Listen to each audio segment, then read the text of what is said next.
Hi everyone. Hi. Good evening. Good morning, wherever you are. Hello, Foily. Hello everyone. Hi. Good morning, good morning, good morning. Good evening, good night. I don't know. I don't know what time it is for everyone. Episodes will be watched later. For now, Anna is asleep. So once Anna's awake, I will be stopping the editing stream and then I'll be watching the episode.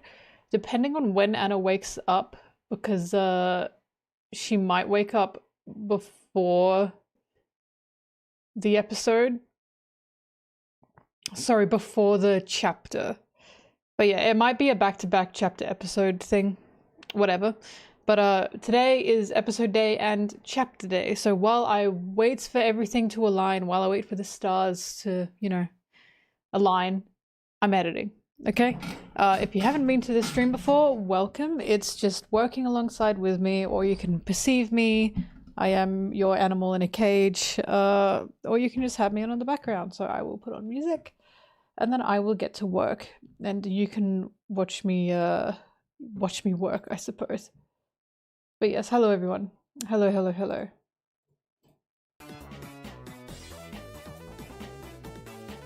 Sorry, big start today. Alright.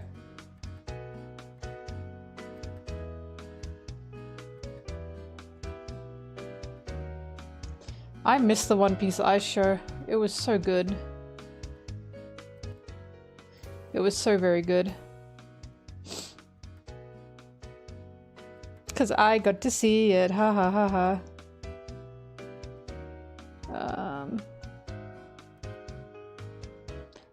Where is it? There we go. Alright.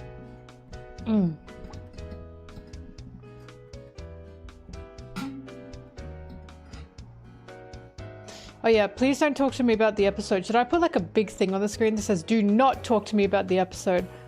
Don't do it.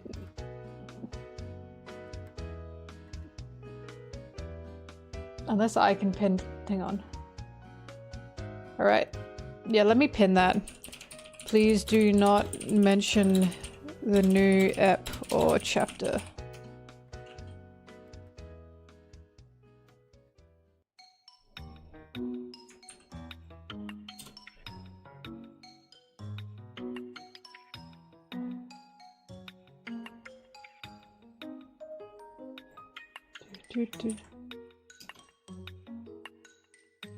Why is it forcing me to emoji?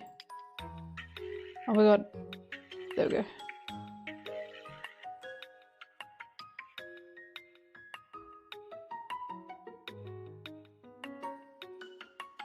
Alright, hopefully that should work.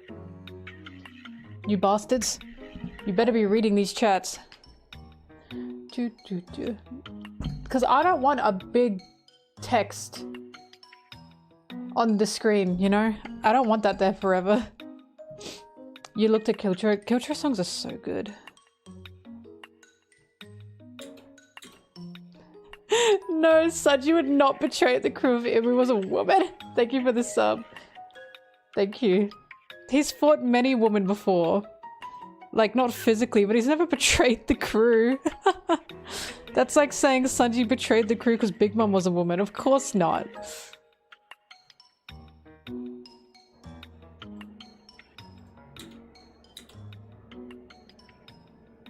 Like, Sanji's useless at fighting women, but women are not his moral compass or like his loyalty.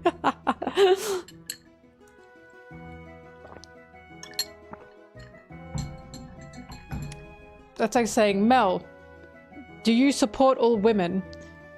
Even Margaret Thatcher. What? Mel, you don't support Margaret Thatcher, so you don't support all women. You don't support women. Oh my god.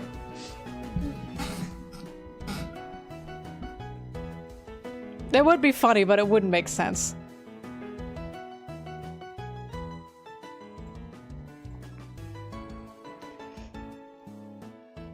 Yeah, true. If Imu was a woman, Sanji would just make Imu good.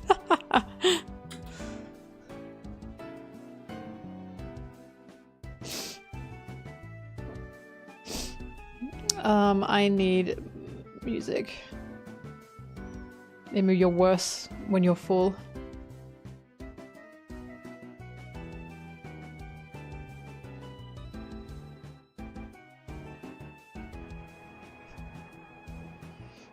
Oh my god, I thought you were talking to someone in the chat trash. I was like, who? Who in this chat? Don't talk to me, idiot.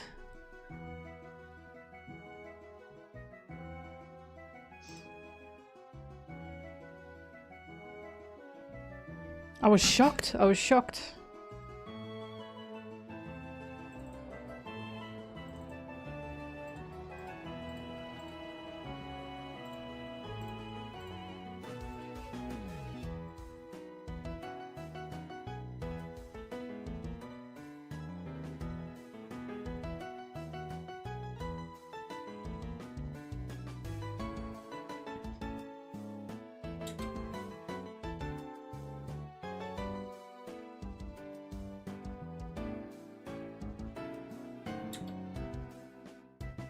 This is a long ass song. Oh my god, who has the time?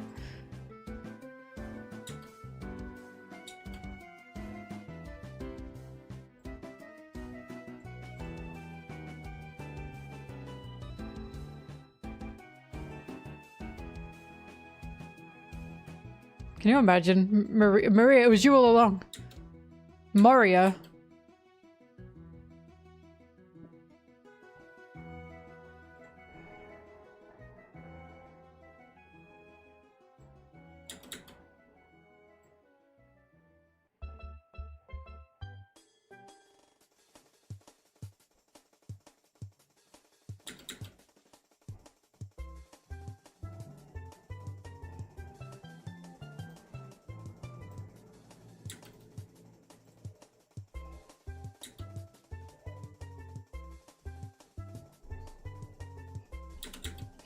Emu was Foxy all along. I like that theory a lot. This is not a Pokemon. I was talking about this song I had to put in my track in my editing. It was a big song. 23 minutes.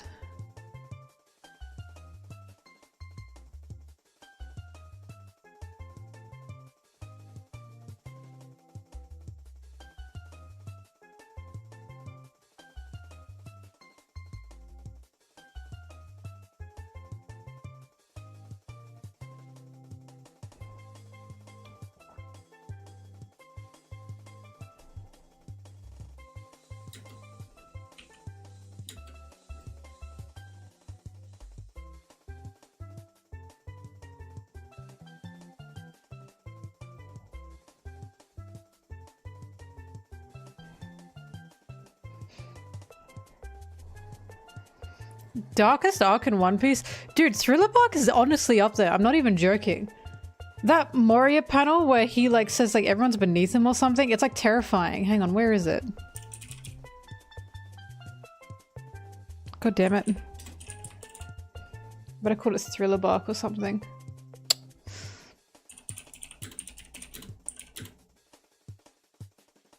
No! What did I name the damn thing?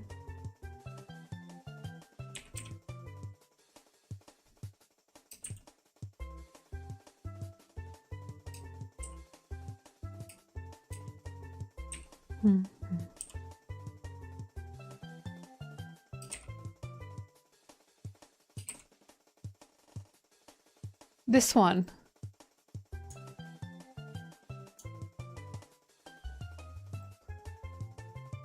With your strength, you just die anyway if you continue your voyage. You're not fit for the new world. It seems that you have a couple of good underlings, but you'll lose all of them. Do you know why? And then he walks away. And it's like... in the context of the scene here, it's like, haha, he walked away, he had ignored it. But Moria saying this?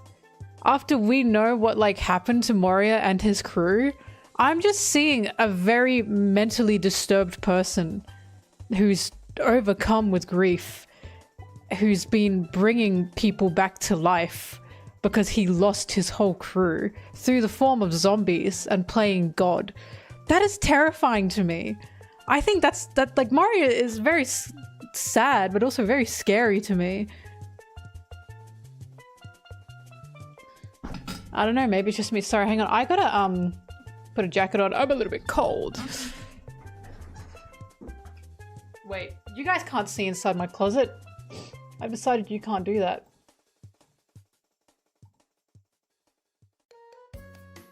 What is happening? There you go. You stay there.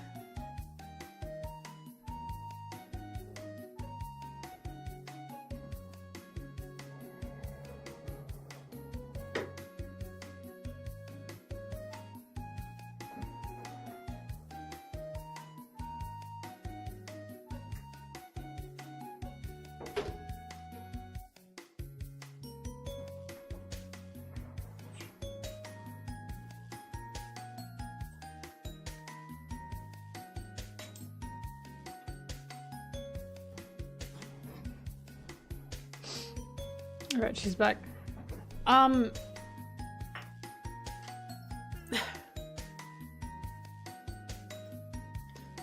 So yeah, Moria is a little scary. Sabodi, of course, is up there. Sabodi is disturbing.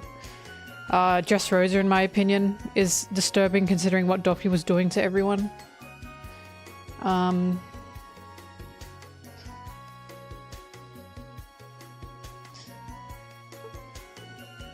Wano was disturbing with what Kaido was doing to everyone.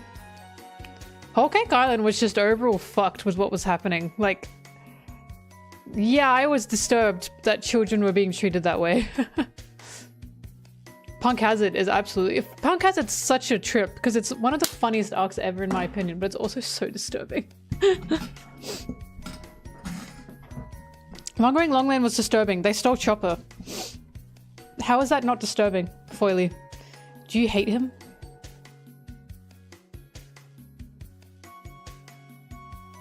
They took Chopper. He did not enjoy it. Wow. Foily victim blaming. I think you're just putting yourself in the shoes of Chopper.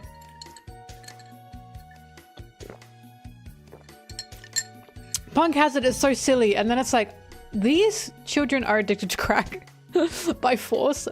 That's terrible.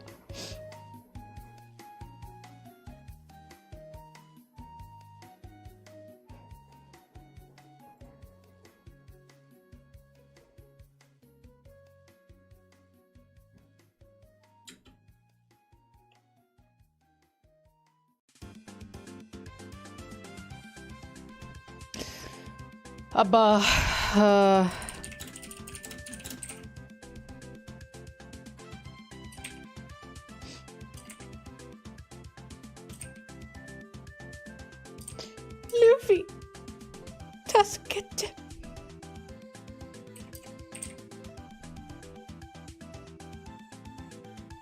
Alhaibida!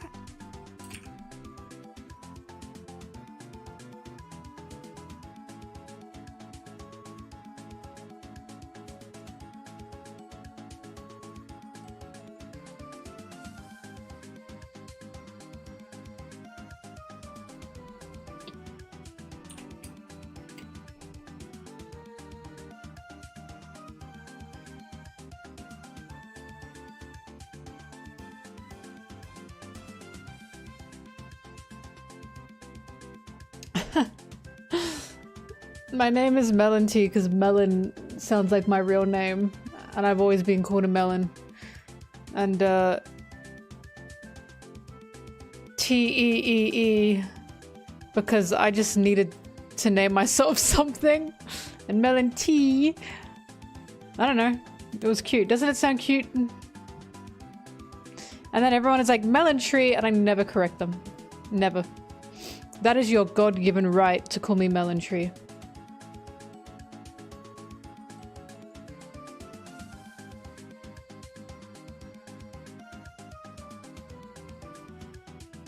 I'm sorry, it's not a very exciting story. Although I always skip on the actual exciting part. When I was first making like a channel, I wasn't expecting it to go anywhere. I just had my channel called Melon Thought. Because thought was a funny word, ha ha ha. But two things happened. First of all, a lot of men were very weird with that and would always like make really uncomfortable jokes about that, and I was like, it's not funny anymore. Second thing is my poor mother. My poor mother would be like, my daughter's channel Melon Thought, and then she'd get like not laughed at, but people would like laugh about that, and she didn't understand. And I was like, I can't do this to my mother anymore. So I was like, I have to change my name. Too many things are happening. I have to be more marketable. And it just became Melon Tea.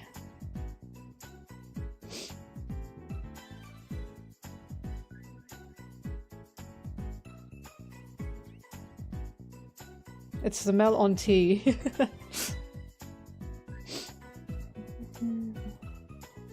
And I tell my mom that. My mom was like, you didn't have to do that. You didn't have to do that for me. And I was like, Mom, I did. I had to do that for you.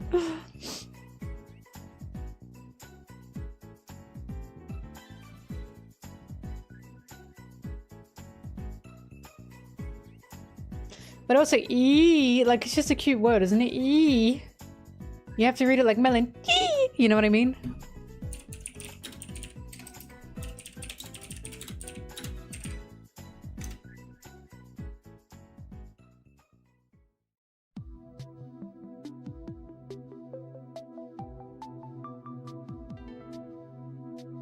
Oh, God, this panel always gets me. Help.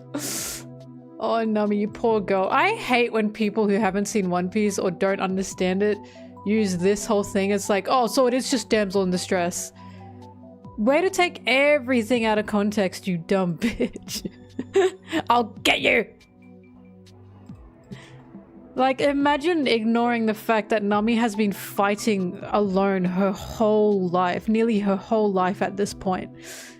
And this is the first ever time she's finally, like, just broken down. Like, she's broken to the point that she just can't do it anymore. How the fuck is that a damsel in distress? She's been girl bossing it for 8 solid years, and she's finally gone, I just can't do this. God, I truly relate to Nami on so many ways. Because asking for help is hard. It's hard. Especially in a situation like this. Like, that's difficult for Nami. She didn't want it. Because she thought she could make it out alone. But she'd finally been broken down to the point she had to cave. She needed help, and she had to admit that to herself. Like, that's such a hard thing to go through. I say as I'm like, no, I don't want anyone to edit for me. I'll get to a point where the editing's too much and I'll go, help. No, Sanji was a damsel in distress. That's the difference. Nami was not. Sanji 100% was a damsel in distress. He was the damsel in distress princess of that arc. Because I said so. Same with Law. Law was also a damsel in distress. Because I said so. I really like, by the way, with Dressrosa, that Rebecca's savior did not really become Luffy, but was her dad. Because I was thinking, how is Oda gonna do this? Because he's included... Viola was helped by all the Straw Hats, Sanji specifically. And Luffy's helping Law. So I was like, is Rebecca also now going to be under that Luffy umbrella? But it ended up being her dad! That was so cute. I was like, oh, thank God, it's her dad that's helping her out. Because Rebecca on the surface upset me because I was like, oh God, it's oh God, you know, oh my God, I'm so fragile. It's one of those girls. But then you see the story and you see her dad talking about her, and her dad saying she was never a fighter. She never wanted to be one. She was born with a soft and kind heart and she shouldn't have to fight. And then you realize she was thrown into this situation. It's not like she's willingly on the battlefield. She never wanted to be. And that, oh my God, that fucked me up. And I was like, wow, this poor girl. So I'm so glad that her dad, Kairos, was the one that saved her and helped her. And also, like, the thing with One Piece is I can forgive Rebecca's non-confrontational nature. Because Vivi was nothing like that. Vivi was actively on the battlefield, you know what I mean? Like, Oda just writes multiple different women. Yeah, they look the same. But they all have very different personalities. Like, Vivi and Rebecca are so opposite, you know what I mean? God, I love Vivi. I love Vivi so much. Vivi is such a strong girl. I hate when people say Vivi is weak. I hate them. Yeah, she's not physically fantastic, but she's one of the mentally strongest and bravest characters. She truly is. 3 years? She was only like 14, 13 of infiltrating Baroque Works on her own, knowing this could kill her. That's crazy. That's crazy. I cannot believe people call Vivi weak. I'm like, I hate you. I hate you. I'll get you. So this world is so messed up. Vivi's very tomboy princess core. I mean, her dad, Cobra, even says that, doesn't he? He even says, like, why is she such a tomboy? Or he says, like, she's still such a tomboy.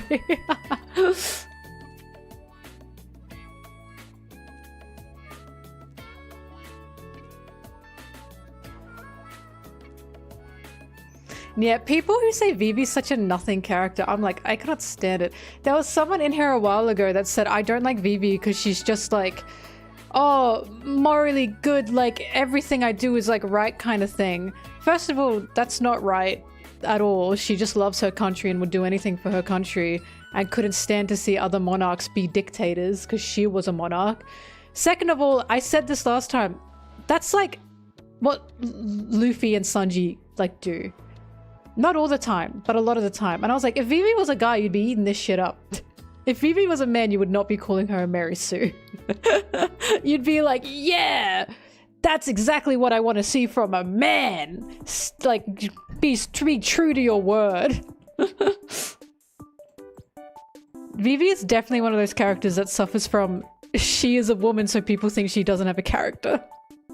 Which is so sad. She's such a good character.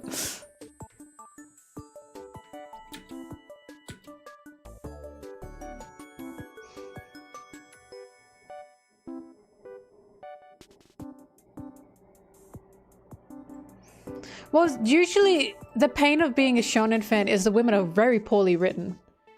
Very poorly written. Vivi is not at all. So the pain this time is people thinking she is because she's a woman in shonen when she's really well written. And I'm like, I cannot stand this. I hate this. Like, Vivi's moral goodness only comes from the fact she is a monarch who wants to rule with a goodness. She loves her people and she loves her country. So of course she's going to have a big moral compass on that. It has nothing to do with her being a Mary Sue. It has everything to do with her loving her country. God bless America!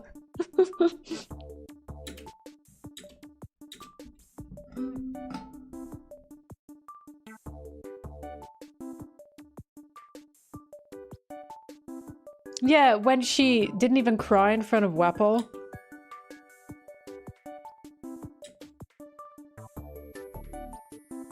How dare they write her that well? How dare they write Vivi that well and make the other women look bad? Unreal.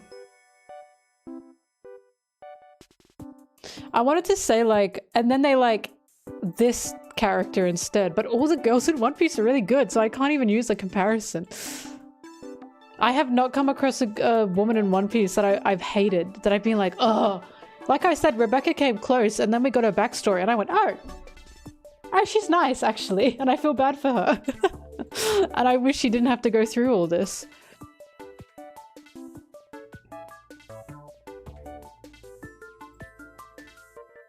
Actually, you know what peeves me so much? In terms of how some people talk about the girls? Viola.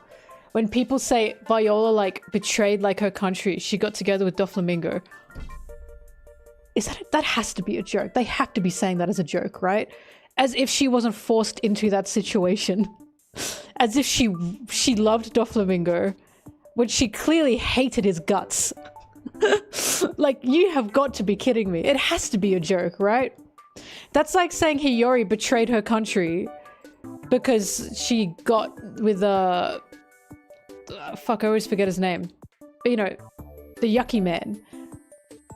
It was crazy, and I was like, Doflamingo's a psychopath, and you're blaming Viola. Her life was on the line. She was like, she was threatened to be killed. Oh, I love Shirahoshi. No, I love Shirahoshi so much you don't understand. Shirahoshi, oh my god. You know what grinds my gears? Shirahoshi I love so dearly because she was terrified of the outside world. Terrified. Considering what she'd seen, considering what happened to her mother, considering how someone, an active predator was out to get her by the age when she was like 13 or something, right? She was fucking terrified of the outside world, and it made sense. Which is why I love her development so much, of Luffy bringing her outside, of her being able to see her mother's grave, of her realizing what she can do for her kingdom, for Fishman Island, for the people, for fishmen people, right? For fishmen. And how, by the end of it, she stands up for what she wants. She wants to continue on her mother's will. She wants to stop being scared. It's like Usopp, right? And then Luffy says to her, you're not a wimp anymore, you know? I can't call you Wimpy Hoshi anymore. And she still cries because, like, she's just like that, but she's still a sensitive girl, but she's still facing her fears. I love that for her. Oh my god, I loved Shirahoshi. I loved Shirahoshi. She made me so happy by the end. When I was like, you did it. I was cheering for her. I was like, oh my god, she did it. She made it outside. She's helping Luffy. She's doing it. She's doing it. I love Shirahoshi so much. I love Shirahoshi. She's very similar to Usopp.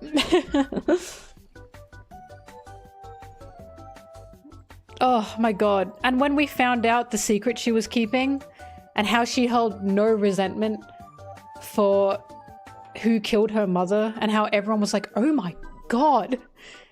Like, she truly was just like that big and generous of a heart. You know what I mean? Like, it was just such a, like, that reveal made me, oh. Like, everyone's saying she's actually such a strong girl for keeping that to herself, because she knew what would happen if she ever said that out loud, you know? She didn't want her mother's attempts or death to be in vain.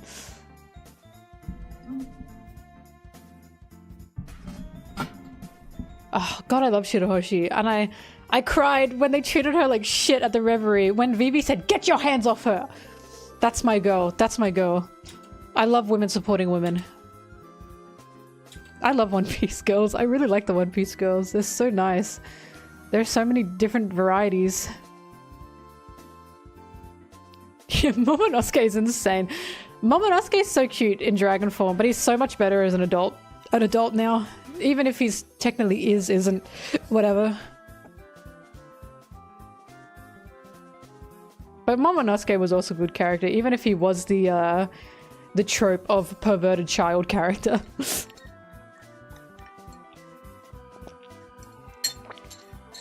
Like I said, I don't like everything about One Piece, but I like 99% of it. 99.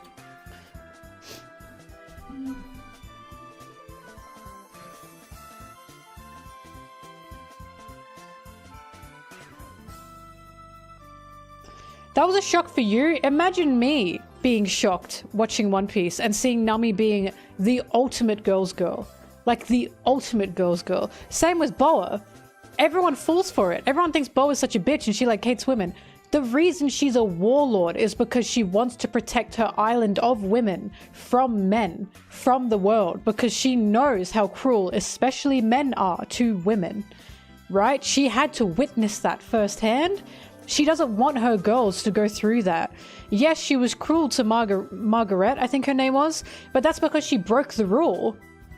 And if she allows one person to bring a man onto the island, imagine what will happen. More will start breaking that rule. She had to set that hard line to be able to protect her girls, even if it was with cruel means sometimes. Like, oh. I love Boa. I love that Boa. I love the idea of Boa being happy to be the villain if it means she can protect who she loves and her own self as well. She kicked a kitten. Fuck, she kicked a kitten. She kicked a kitten. We can't do this anymore.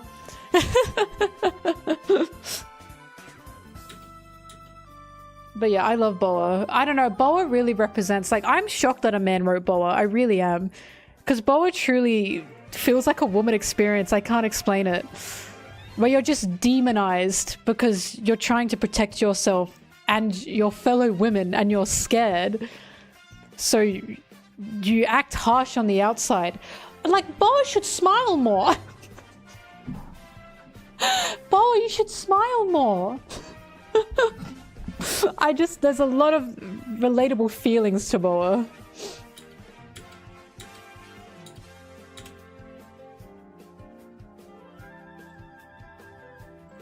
I think Boa should punch Baby Yoda.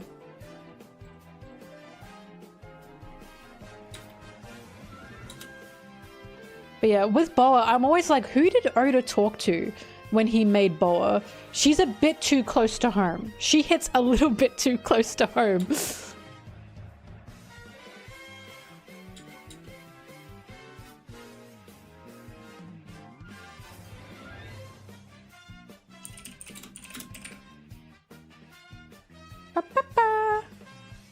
Look at this page.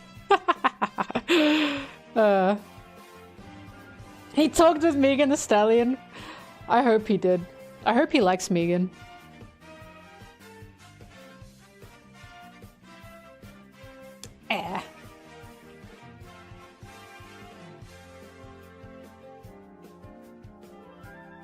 All I know is when I was first learning about Boa, and I was like, oh, she is the pretty woman. Oda always does this. He introduces like a girl, like Nami or like Boa or like Rebecca or Shirahoshi, and I go, oh.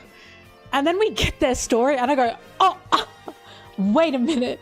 She's deeper than that. She's a human being? It gets me every time. He keeps getting me with it because the bar is so low that I keep expecting the worst. And then I don't get the worst. I get something amazing and I'm like, holy shit. Like, Boa got me so bad. I sobbed for her. Because, you know, oh, here we go. She's the super pretty woman who uses her looks to trick men. Just because she's beautiful, she tricks men, you know?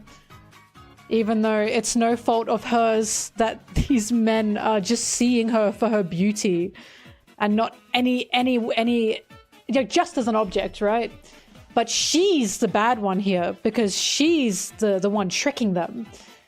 Like, I said in my video that the idea of, like, that woman, the woman that tricks men with her beauty, that has misogynistic roots. And I had so many men commenting, how is that misogynistic? That's just true, that's just true. And I was like, because if you're only seeing a woman for her looks, you were objectifying her. If you saw her as a human being, you wouldn't be tricked by her looks. If you actually talked to her and saw a woman as a person, you wouldn't be tricked. Because when it's the other way around and a man is super, super, super handsome and he's getting all these women, but he's just an absolute dickhead to women, he's seen as like an alpha chat. You know what I mean? Like, oh, those women are idiots. Well, he's not the alpha chat, but the women are seen as the problem. Like, how could you not tell? How could you not tell that man was bad and toxic? How could you not tell? But when it's the other way around, and it's a super beautiful woman is tricking men, she's a bitch. She's a cunt. What? And like, maybe if you looked past her looks and saw her as a human being, you wouldn't be tricked. Tricked. It's always, I got tricked. I like, unless this woman is actively going out of her way to be a horrible person to you, and she's actively using, like, you for terrible things, you're not you haven't been tricked. You just didn't look beyond the surface because you objectified her. So a lot of people were like telling me like, how is that misogynistic? Because it is. It always has been, always has been. So when I saw Boa, I was like, fuck, here we go again. So when I saw Boa's story, or Hancock's story, and it was that she was enslaved, she's terrified of men, and now she's happy to be the villain and use her own looks if it means keeping people away from her, keeping herself safe, keeping her girls safe. I was like, holy shit. Oda's like openly, in my opinion, acknowledging how fucked up that idea is. Literally Medusa, yeah, how fucked up that idea is. In terms of, oh, the woman's the bitch. The beautiful woman's the bitch. She knows she's beautiful, so she's a bitch. No, that's not what Boa is at all. She's terrified all the time, so she's using her own body and looks that she knows attracts people to protect people the best way she can, and she has to have that hard exterior.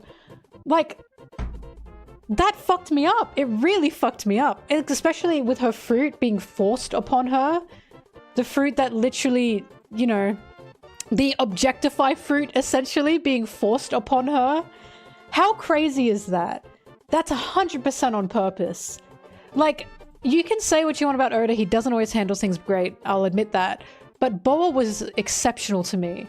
I was sobbing. I was like, this is way too close to home. This is way too close to home.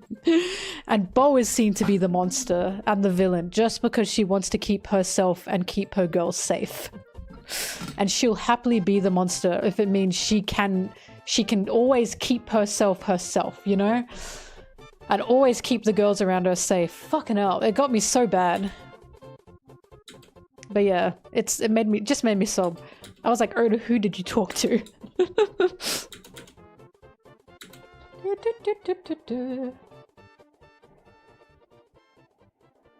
Yeah, and Oda's daughter loves Boa. That makes me so happy. Oh, Donkey Kong. Chopper's immune to Boa's powers? When did that happen?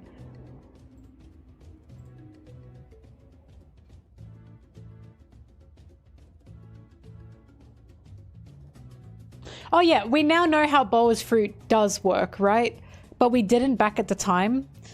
Because everyone thought it worked on like pheromones or something.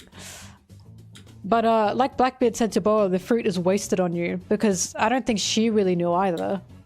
But now we know how it actually works. But either way, she was using it in the way that you were attracted to her, so she'd turn you into stone. And again, she was seen as the bitch for that. It's just, it feels very meta to me. A lot of subtext going on. Nuance.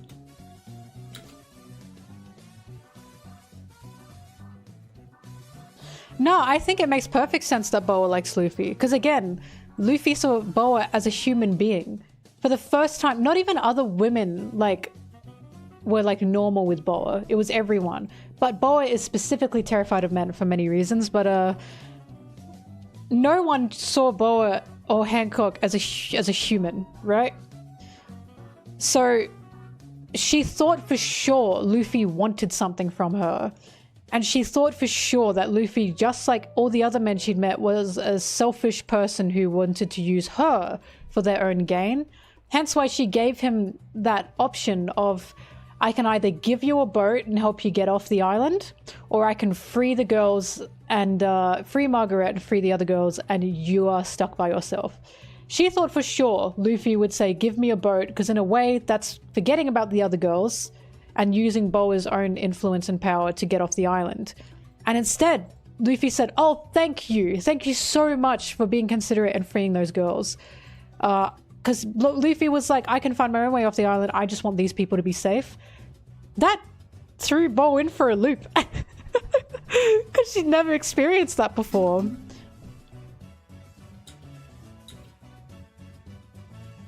I think Garp would, I don't know about Garp. Garp is not the same as Luffy. Never put those two, never do that again. You are so lucky you are not in my Twitch chat. No, I don't agree with that, but that's because I have a bias against Garp and I think he's kind of a shit human being. But, you know,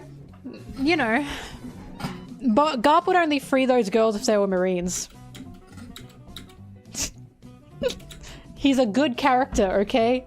Garp's a good character. He's just kind of an asshole. He's nothing like Luffy.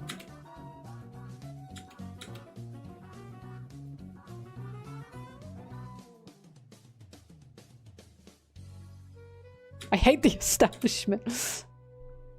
I'll never forgive him for what he did to Ace. Never. I cannot believe people defend Garp for that. I really can't. I watched Marineford like, what? Garp's an asshole. And I'll never get over people saying, well, Ace did it to himself. What? What? This boy is being beheaded. And you're saying that he did that to himself. Even though the reason they were killing him is because he was Gold D. Roger's son. It had nothing to do with his piracy. It was completely to do with being Gold D. Roger's son. Come on.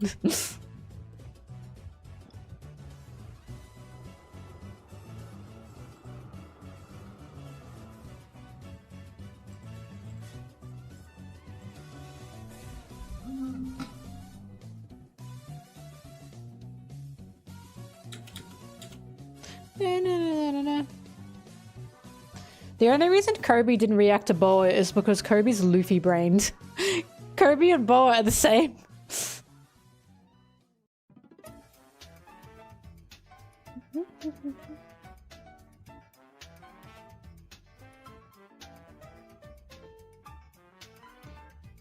He loves his grandsons conditionally. That's what I'll say about that. The point is, he would have saved Ace if Ace were a Marine. And again, that's not conditional love. I mean, that's not unconditional love. Sorry, Ace, I can only save you in the bounds of which I've decided I can save you. Okay, so his love is conditional then. Protecting him is conditional. Got it. Got it. Got it, Garp.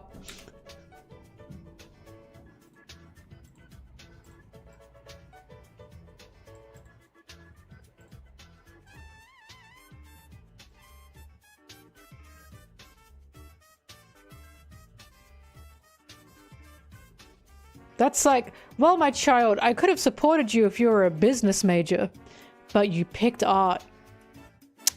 I can't support this. Love is not always conditional, and Luffy shows us that. Luffy tells us that. That's what One Piece is. Of course love is not always conditional. What a sad thing to think. There is unconditional love out there. That mindset is exactly what Sanji was thinking when it came to Luffy. Also, I was talking about this with a friend. That's why in Water 7, that shook up Nami and Sanji the most, and Chopper as well. Because they thought for a moment there, as Luffy was yelling at Usopp to leave, for a moment there they thought Luffy's love is conditional. I have to have... Like, I have to listen to him and I have to have a use for him to love me. Like, why do you think Nami was so upset by it? And why do you think Sanji was absolutely, like, everywhere by that? Like, Luffy's love is not conditional, don't get me wrong. But that Water 7 fight scene absolutely shook Chopper and Sanji and Nami up very badly.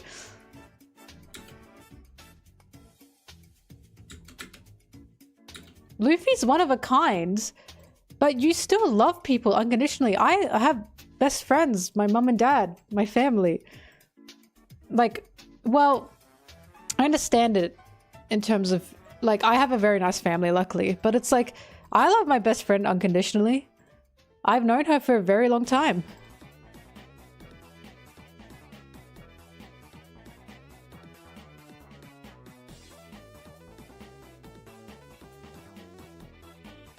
But that's what One Piece is very much about.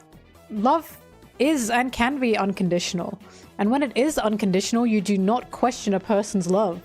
Again, that's what Corazon and Law were about.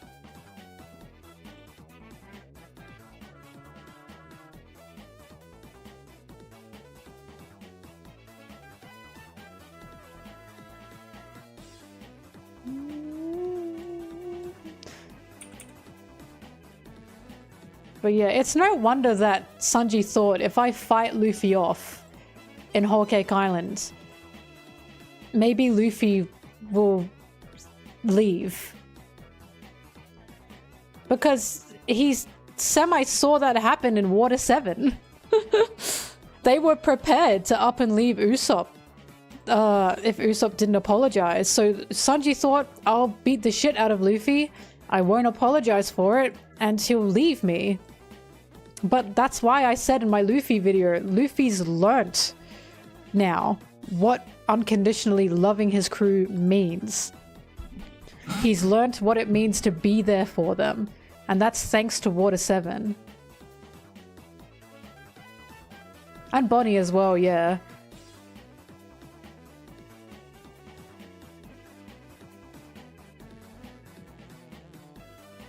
Also, love is definitely not always conditional. Do you love your pet? I love Blueberry, she doesn't do shit for me. There's no conditions for that love. She pisses on my rug and I go, oh, Blueberry. She's a fucking cat and I love her.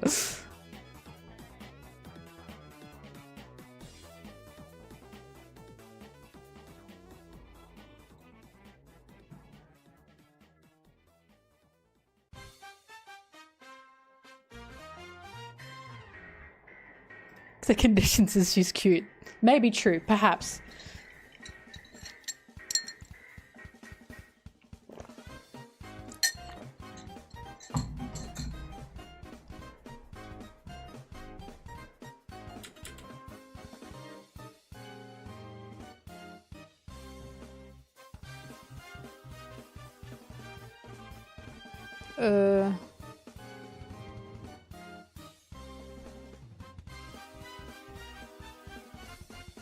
That's true. We've seen it time and time again. Someone can do horrific things and their family will try and think around it or like beg people to think around it. We've seen that in the real world a few times happen. And it's like, yeah, I definitely, even though it's not great, I would also call that unconditional love for sure.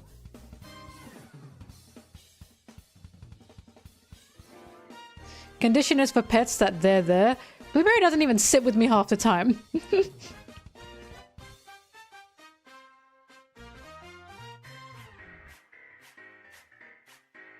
Not my family? Oh, I'm very sorry. Like, I apologize that that's not the case for you and your family.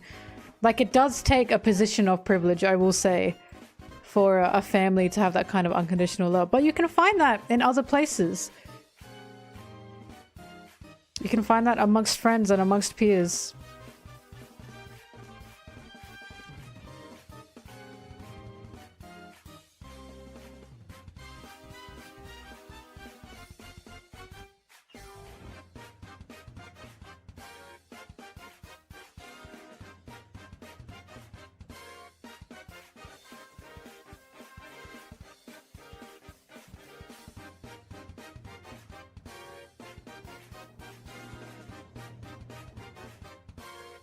Found family, yeah. Found family is good and fun. I love found family very much. And found family is very queer-coded as well. That's why it's like One Piece is like, of course the queers love One Piece, me being one of them. I'm very fortunate to have a very loving family. But a lot of queer people do not, unfortunately. So something like One Piece of all these outcasts coming together, finding each other, loving each other, it's very sweet to us. It means a lot.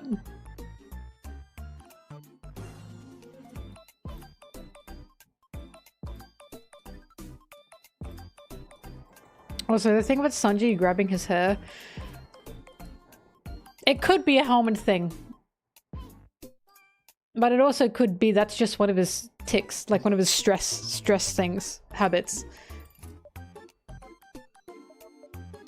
But I have seen like people saying he grabs his head to remind himself he's not in that dungeon anymore. That's, oh, why would you say that? That is so fucked up.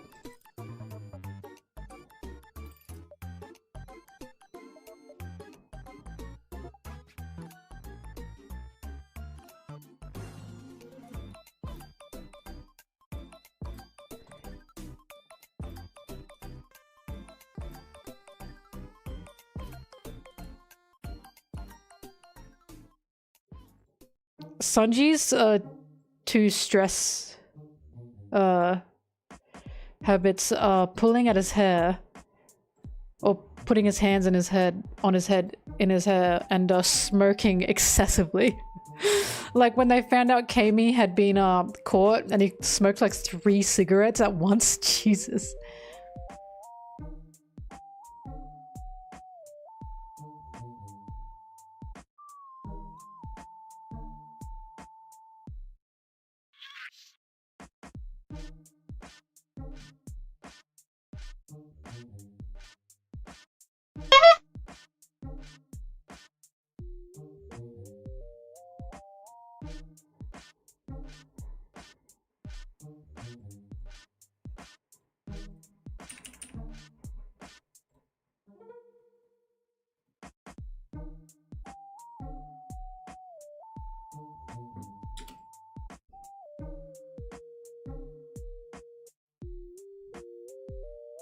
Yeah, pinch me.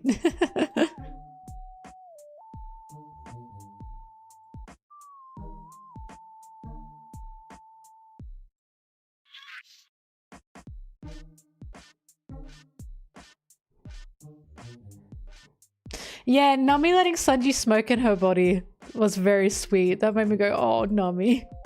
Because she could see that Sanji was stressing out. And he almost instinctively went for a smoke. And then Nami said, it's okay, you can smoke. It's these little things. And when Zoro is stressed, he just becomes a dick. He just becomes an asshole. He is so funny.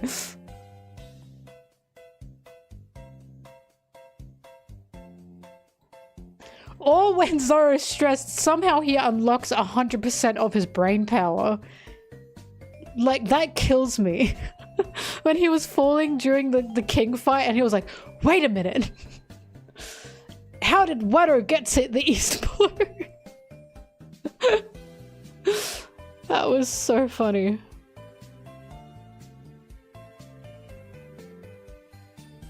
Also hangs on to his swords, yeah.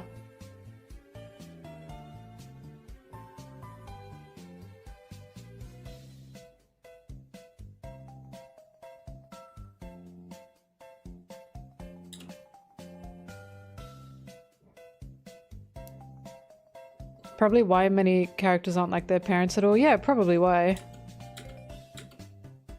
Well, Katakuri's an interesting one because Big Mom's family is so big that a lot of them, the siblings, don't even talk to or get along with each other. And they found little groups to love in, you know? Like, Katakuri didn't particularly care much about a lot of his siblings, except for Brûlé. And Brûlé and Katakuri were a very specific and special dynamic where those are the two that they're hanging on to each other.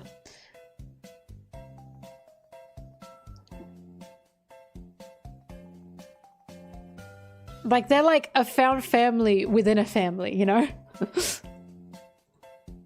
And it's also why I want Pudding to talk to Katakuri so bad. I want those two to talk to each other and get along to each other because they're very similar. And it's like, I need Pudding to be part of the Brûlé Katakuri group. I dream of a world where Pudding keeps her third eye exposed and Katakuri keeps his scarf off and they can go yippee, yippee, yippee.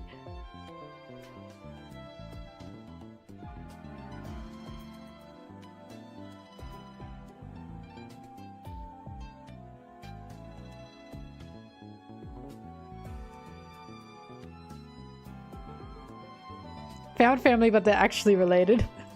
Let me explain.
Yeah, these boots? Goddamn.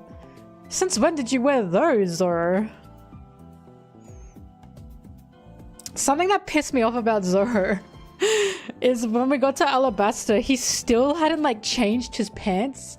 Like his pants were still fucked up and I was like, does he have no other clothes? Is he wearing the same set of shirt and pants the whole time? And then after Alabasta, he finally got different pants. And I was like, oh my god. It only took how long? Oh my god, the Chibizo-san. He has one set of clothes. I truly believe that. Here they come.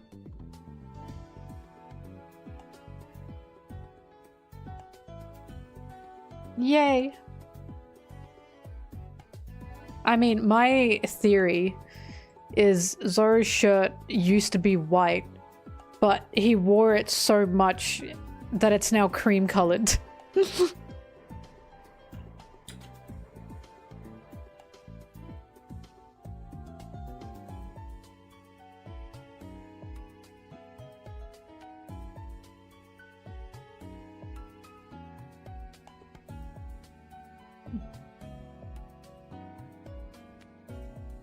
Hi, I'm good.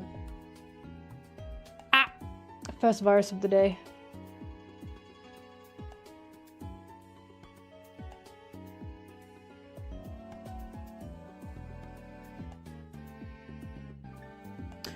Who did Oda say accessorizes them? Nami, Usopp, and Sanji apparently accessorize Luffy and Zoro. I think is what Oda said in an SBS. That's so cute. I can just imagine Sanji looking at what Zoro's and Luffy's wearing and going, okay, bracelet necklace.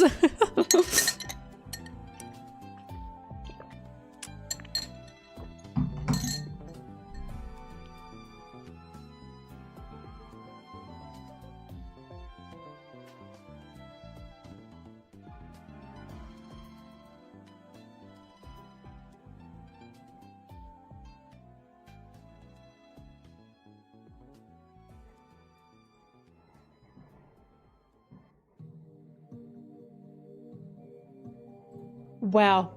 I can't believe how much Zoro hates women. Look at this. She's crying. She's crying and you're laughing. And you're smiling. No one else is smiling.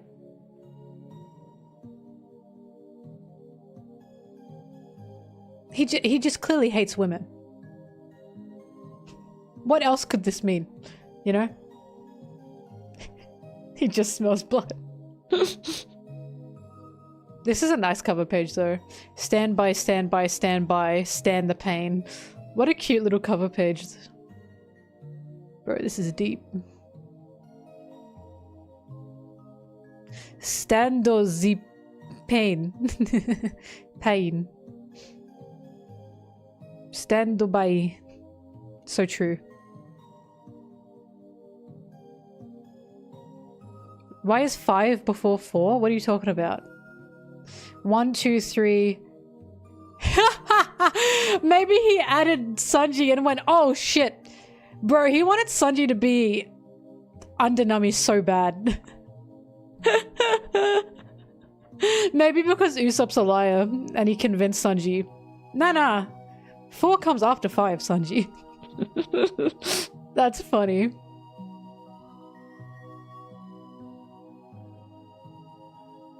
Anyways.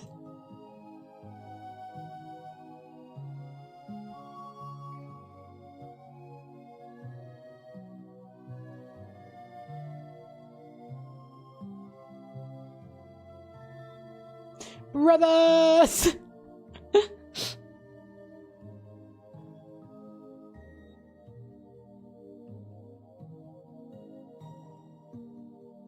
Judge is so fucking lucky that Luffy didn't want to fight him. Or Luffy was told, no, we can't. Because look at this. Like, Judge, you are so lucky that Sanji said, I don't want them to like die. You are so lucky.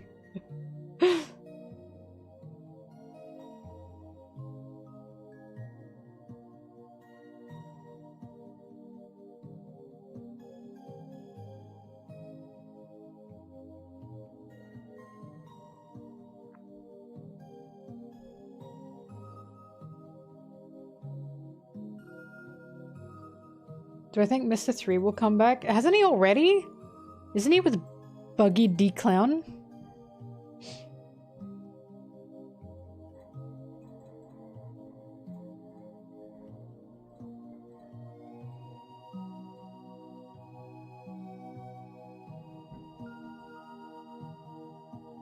Yeah, but again, again. So true.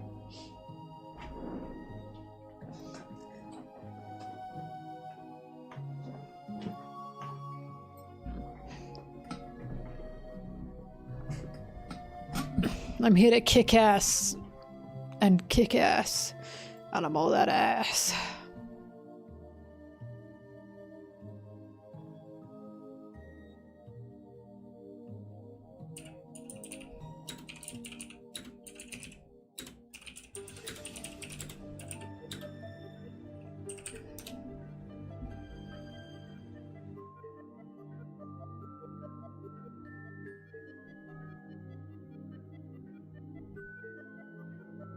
No, Judge didn't have anything against Luffy. Judge didn't care about Luffy.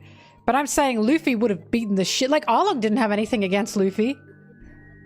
But Luffy would have beaten the shit out of Judge and said, "You made my cook cry." But luckily for Judge, Sanji said, "Nah, I don't want them to die. I want to get them out of there. Because I don't, like, I don't know why, Luffy. I don't know why." God, I love that moment.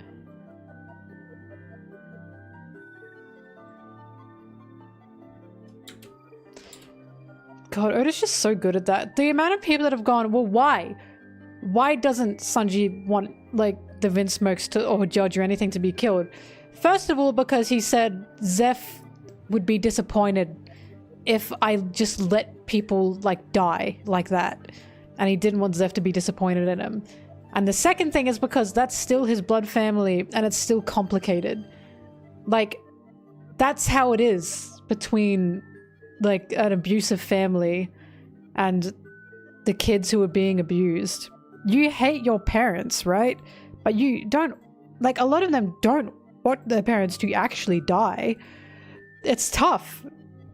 And the brothers aren't at fault. Yeah, it's hard. It's a tough thing to feel. It's a complicated thing to feel. It's not that easy. Of course, it differs from person to person. But it was much more realistic in that way for Sanji to be like, I'm not even sure why myself I feel like this. He's like, even though I don't consider them my family, I don't want them to die. Because, like, it's weird. It's a weird feeling.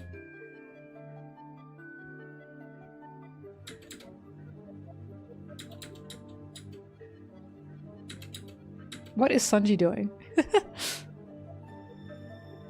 He did love Reiju, but he specifically said all of them, right? If he wanted to just save Reiju, he would have just saved Reiju. It had nothing to do with that. The point is, he freed Judge with everyone else.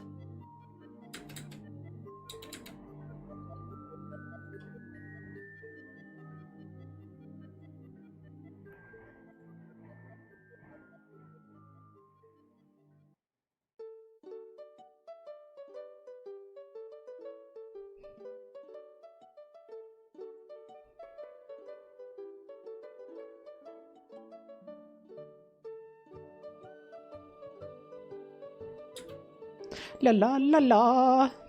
La la la la la la la la la la. God, this song is amazing. Turn that shit up. Songs that make me frolic in a field of elves. With elves. Of elves? You know what I mean.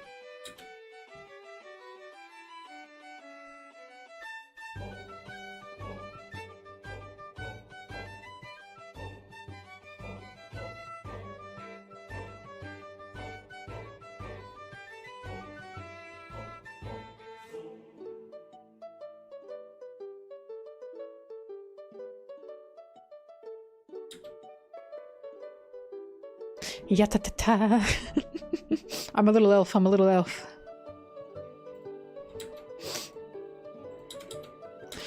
Can there be other magical or like fairy book creatures on Elbaf, please? Where are the elves? Where are the elves in One Piece? Oda, give us elves. I love little pointy ears. I love sexy elf girls. Give us elves now! Now! It has nothing to do with Legend of Zelda, I swear.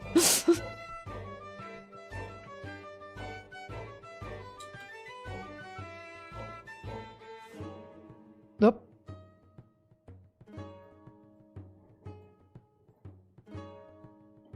If Oda put sexy elf girl in One Piece, that's it. It's One Piece has officially checked everything off. And I'm done. I'm done. I found the One Piece.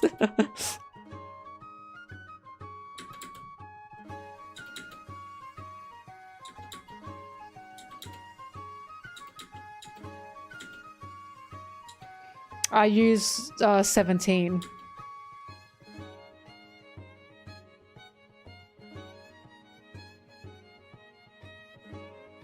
Mermaids? Check. Giant women? Check. Evil women? Check. Dominant women and violent women? Check. Princesses? Check. All I need now are sexy elf girls. And I'm set. And perhaps some more women of color. Oda. That might be good too. All we got was Miss Monday, I think.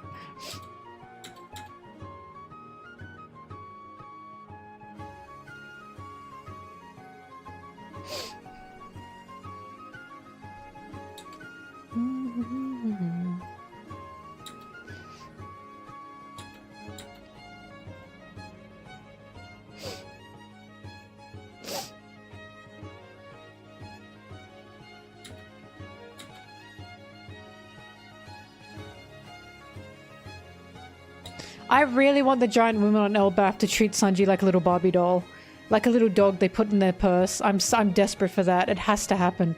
I need them to pick him up and go, "You are so cute." And he goes, "Hee hee hee hee." Like what the mermaids did. And the mermaids were like calling Sanji so cute and calling him Chan and going, "Swim with us, swim with us." Oh, that was cute. I would defend that moment with my life. I was happy for him. The mermaids loved him. They loved him. And you can't debate otherwise. They thought he was adorable. I need the giant women to do that to him too. Sit on him by accident, finally. Oda would do that. This is what being a Sanji fan is. Dude, I saw someone post the scene of Sanji talking to Stussy and going, "Can I be your dog?" And she's going, "You silly boy." Someone posted that on Instagram and they said it's getting so hard to defend Sanji. And I was like, what do you mean? Why are you a Sanji fan?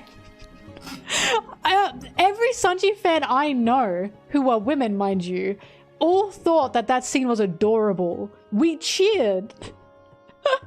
We cheered. And went, "Oh my god, he's so cute." Because Stussy, the Stussy reaction is everything. It's her going, you silly boy. Like, it's cute. We thought it was cute. But like a lot of people don't seem to, not, I guess other fellow Sanji fans or people who are not Sanji fans don't seem to get that. And it's like, it's okay if you don't understand, but you have to understand, we like this part. We think he's adorable when he does that. This scene where Stussy taps Sanji's nose and says, "You silly boy," because Sanji asks if he can be Stussy's dog. And he goes, "Ow!" It was cute.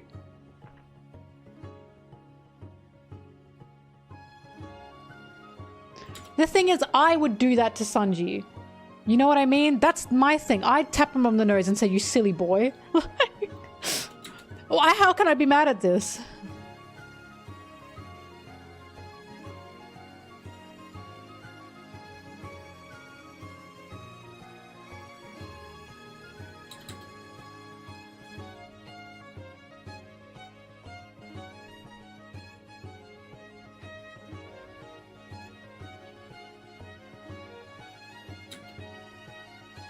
They hate Sanji because they ain't Sanji. They hate Sanji because they can't be Stussy's silly little doggy, silly little puppy. The funniest thing about that whole Stussy scene is so many male fans are going, yuck, yuck, yuck. I saw nothing but people during fan art. Again, of female fans during fan art of Sanji being Stussy's dog. There was so many arts. And I was like, there seems to be a divide here. Sanji is truly made for women. That's what I've decided. Otherwise, why would that have happened? Why would there be such a divide?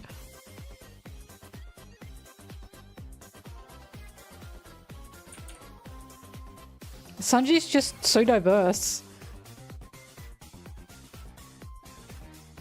But at the same time, he's also got so many male fans in Japan as well. But they think because he's like super cool and attractive. Which is so funny. Like, step off. Back off. Do you remember the Wings magazine? It said that Sanji is really popular with men. Like, they said it in the canon thing, but he's also popular with men in Japan. Get out of here. Go away. I have to start gatekeeping Sanji.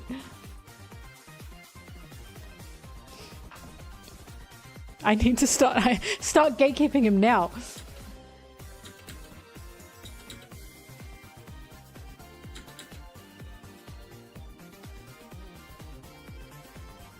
Sanji has cool moments. Yeah, internet is a minority, of course, but well, not all the time, but yeah. But God, what was I gonna say? Sanji is cool, but it's like Zoro. He has like one cool moment every few chapters. It's the same thing as Zoro. Zoro's not actually cool. He just has some cool moments.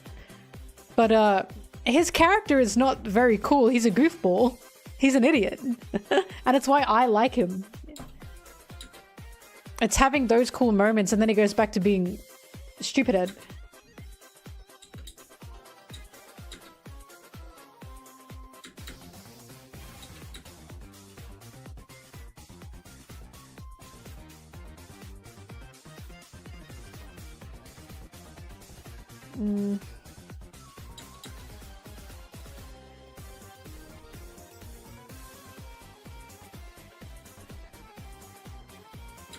I don't know if Oda looks at a gender piece because I don't know what it's like over in Japan.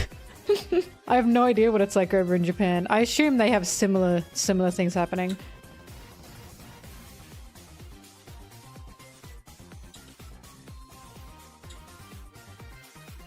I've always said, and this is my most controversial opinion, a cool Usopp moment is cooler than a cool Sanji or Zoro moment.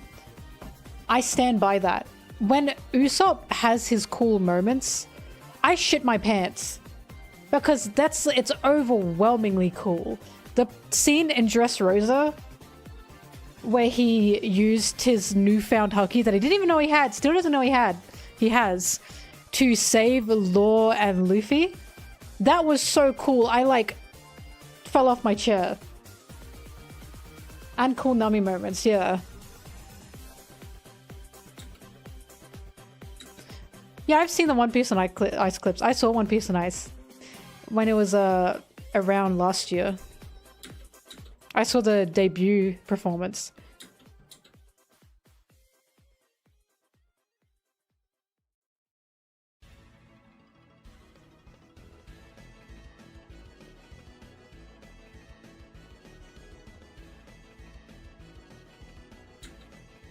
People are gonna punch me for this.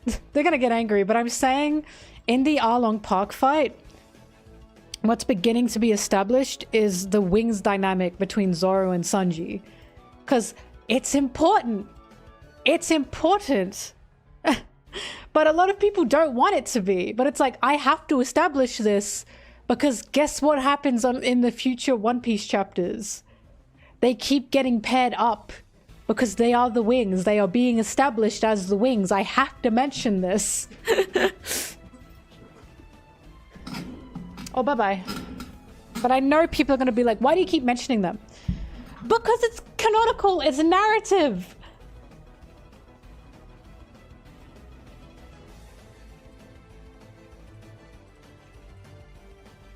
It's not my fault. It's not my fault.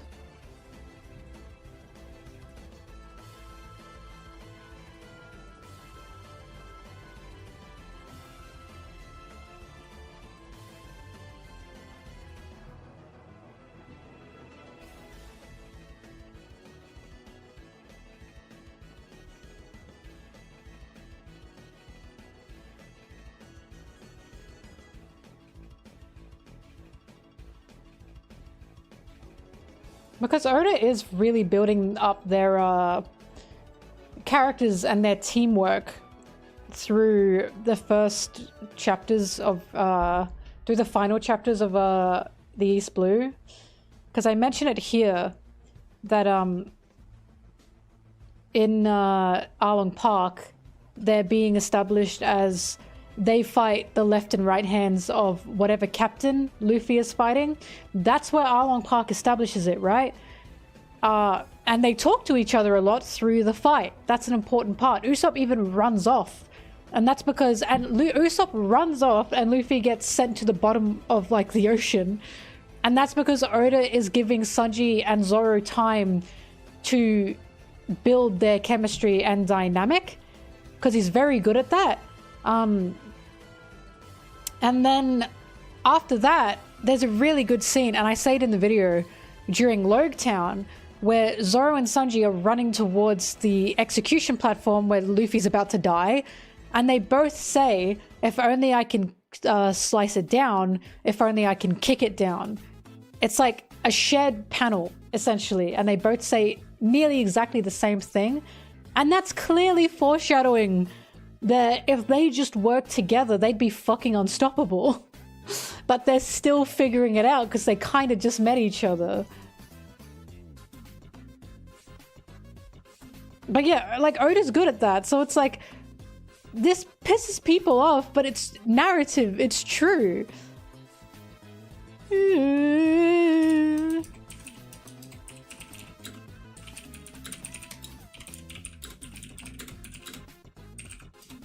Like, I have to bring it up. I can't just not bring it up.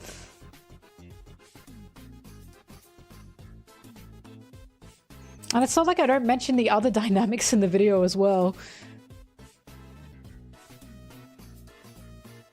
Do your line art, by the way.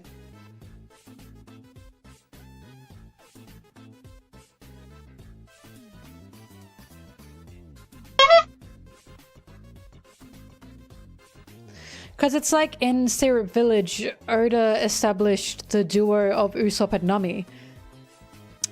In Romance Dawn, he establishes Zoro and Luffy, of course. Although he did that before the buggy fight as well. And then in the Baratier, it's Sanji and Luffy. And Arlong Park, it's Nami and Luffy. And then it's also Sanji and Zoro being established because Sanji's just joined the crew.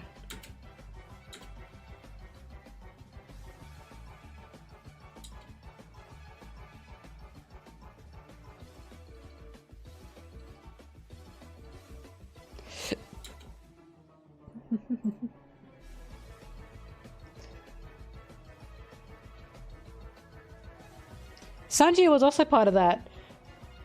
Usopp, Nami, Brook, Chopper, and Sanji were protecting Robin. I remember because he was standing in front of Robin with his hands out and saying, "Don't touch her!" It was so cute.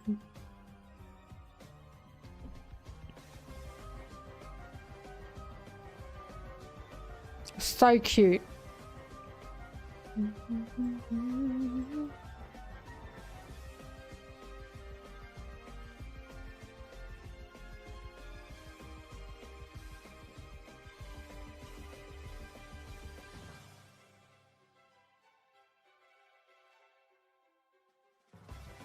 I love Robin's like wiped out in Egghead during one of the ending fights, and Chopper uses his big fuzzy ball form to like help Robin to keep her safe. That was cute.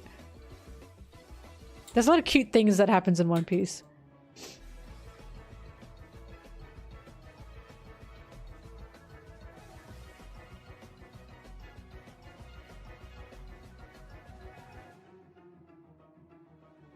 Yeah, the guard point Chopper, that was so cute. Big bull form Chopper. Chopper. Ah!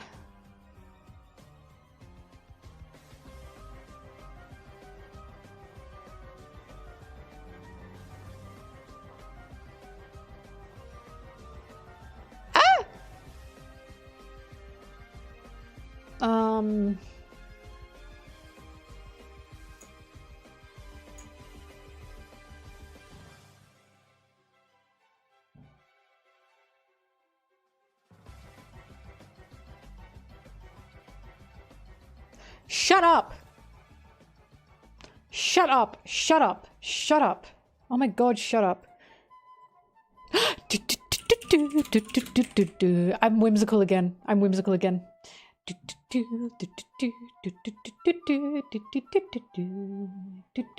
This one slapped. I remember this.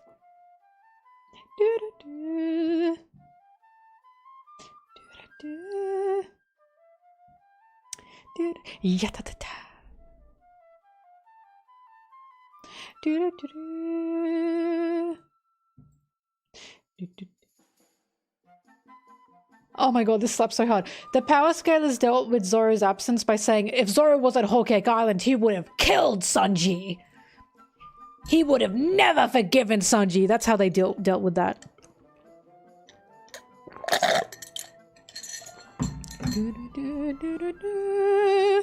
And they're still saying it.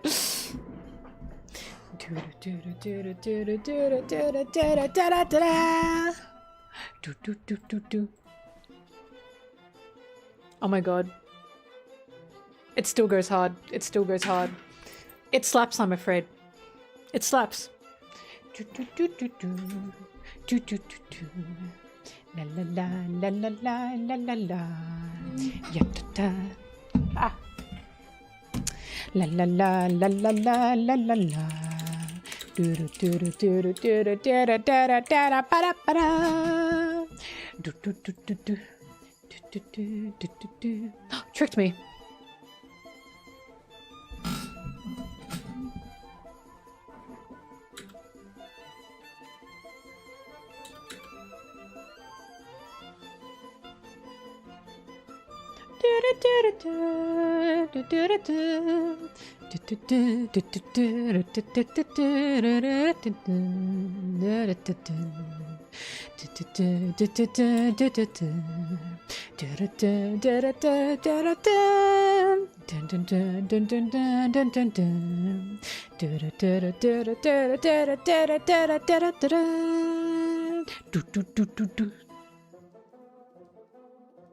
I have to edit, but this song's so fun.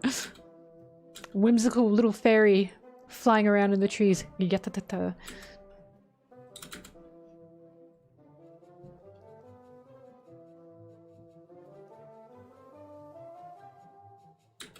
Ah! Do do do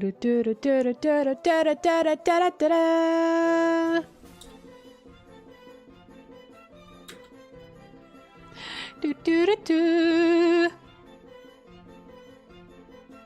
La la la la la la la la la la la la la la la la la la la la. They put fairy dust in this music. Oh no, I want to watch Tinkerbell. La la la la. I forgot, and then it goes goopy. Oopy goopy.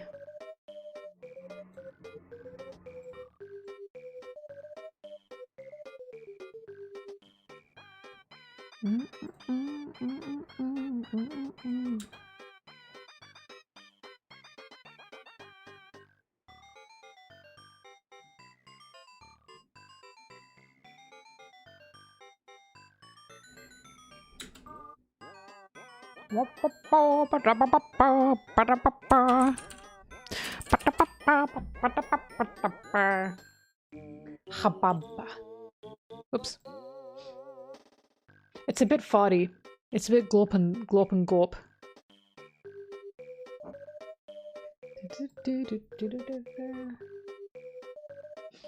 Or e or e or e or e or e or e or e. Whore. Put some swaz on it, Gromit. Top beans.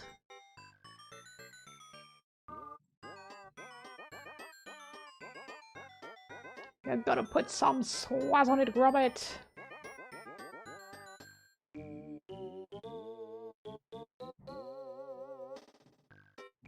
It is so fuddy poopy. Much better. What do you mean I'm what's doing? Oh, hi Zimbabwe Queen.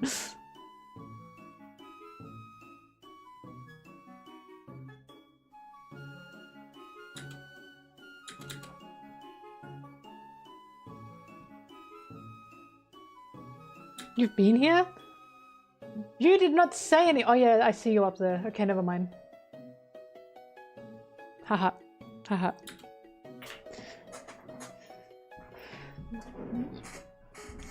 Smoker and Tashigi rock. I love them very much.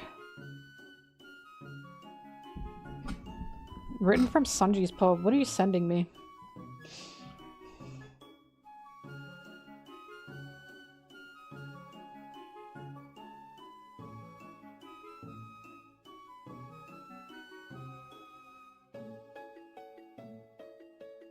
What is this? Odor approved?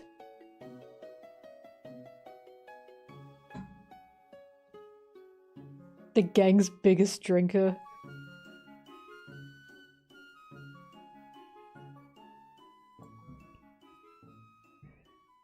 He's the one who drinks the most out of all the crew.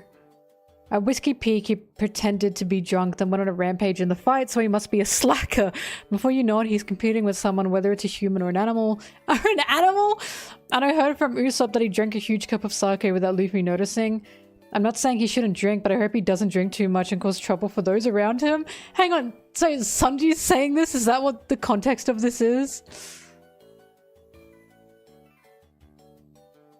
Or animal? That is so true, actually. Remember, he was like picking a fight with the grasshoppers on Skypiea. That's so... I'm not saying he shouldn't drink, but I hope he doesn't drink too much. Alcohol is also the standard of conduct. He trained under Hawkeye and mastered the armament haki. Haki, the reason I was able to do it was because I hated the something lifestyle. That's a very Marimo guy-like reason. For now, if I let him drink, there will be no problem. I guess so. The proof is in Thriller Bark. Even when he was so seriously injured, Luffy gave him alcohol. Apparently, they said it would cure him. Being able to do this is what drives him. He's a guy who loves alcohol more than he loves food. That guy drinks a lot even during banquets. Even though Vivi treated us to a delicious meal, he prioritized refills of alcohol. He should enjoy more alabaster cuisine. And when the banquet started on the ship, he always requested more snacks. Well, snacks are a piece of cake for me. The name of the sword technique used by the Marimo guy is Shiromagai. As you would expect from his favorite foods, he likes rice balls and sushi. The names of ingredients such as fatty tuna, salmon, etc. That's really funny. I hope he doesn't drink too much. Yeah, the wolf on Skypiea. I love the cover art page that Oda made of him playing musical chairs with like chihuahuas or something. There's more? Oh shit, there is too.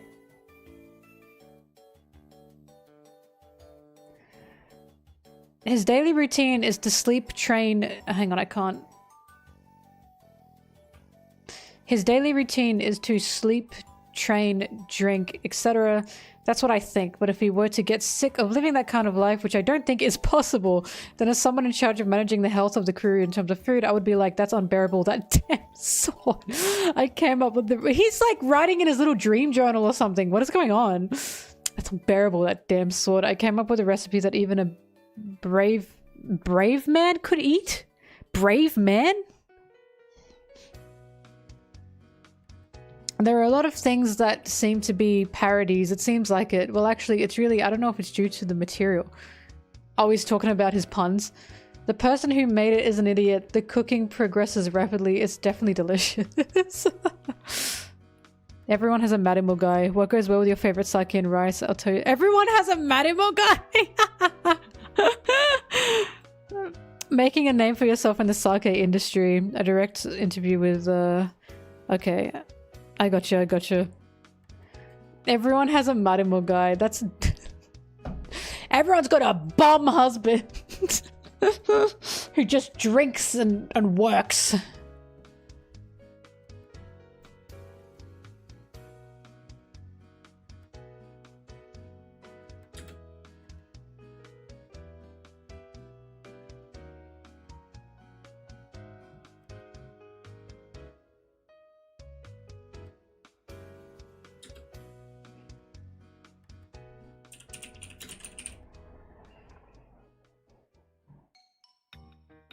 la la la.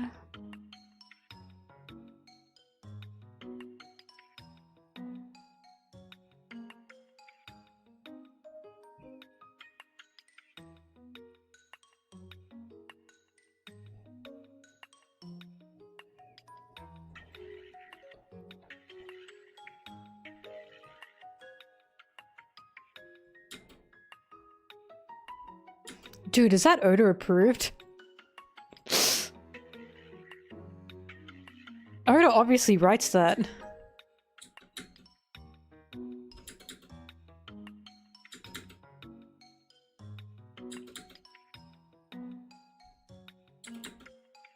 I am Oda approved. Everything I say is canon.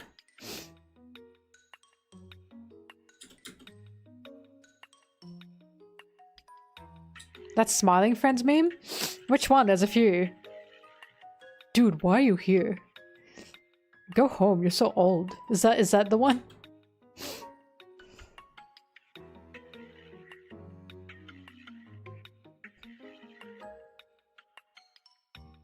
The blackface one? Dude, is that blackface? No, I'm a demon. I'm a demon.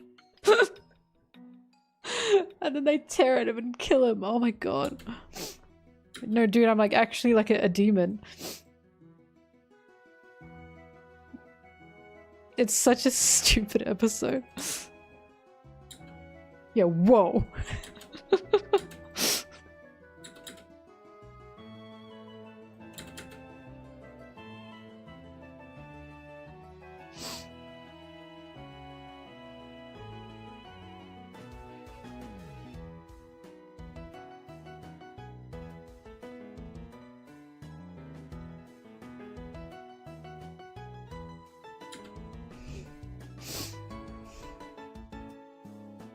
Da, da, da, da.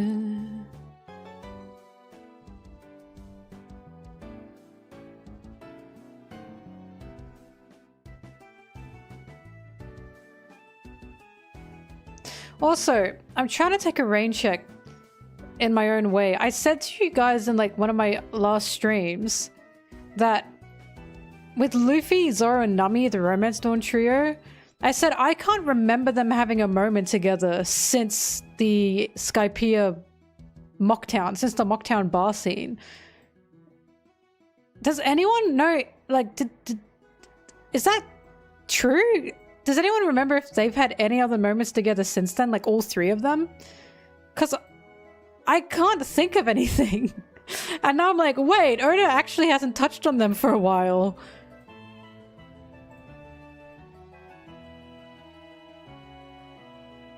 I'm only asking because, like, I'm trying to remember. They somewhat had a moment on Zoro, didn't they? And they were talking about Sanji. Yeah. The closest one was Zoro.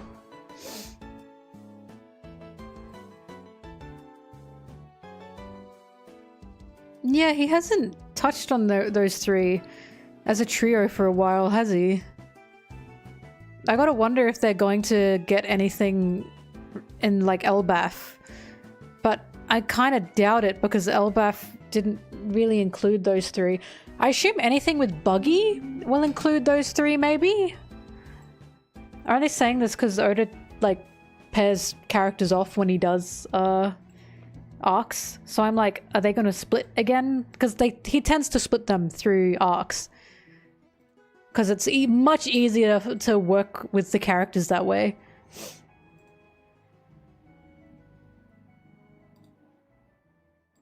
Like, he's very good at writing, because he knows if I keep all the Straw Hats together through all the arcs, that's a lot of people to run through. So instead he always splits them off and gives all of them moments together in a smaller setting.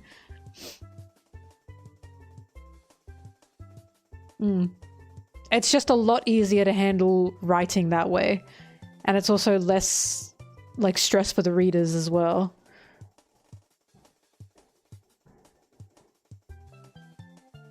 No, it's not about getting a spotlight. It's about who's gonna be going off with who. Because he did an amazing thing in Egghead where he put Bonnie, Luffy, Jinbei, and Chopper together. Jinbei going with Luffy was fantastic. I was very happy about that because Jinbei hadn't had a moment alone for quite a while with any of the Straw Hats, and he got his moments with Chopper and Luffy. And of course, Bonnie had to talk to Luffy a lot. And then Jinbei ended up going to get Zoro. Jinbei also had his moments alone with Robin too. That was very good. I feel like Jinbei's gonna be the decider here. I feel like Jinbei's gonna split off with maybe Usopp. We've already had Jinbei and Sanji pair up in Fishman Island and a little bit in Wano.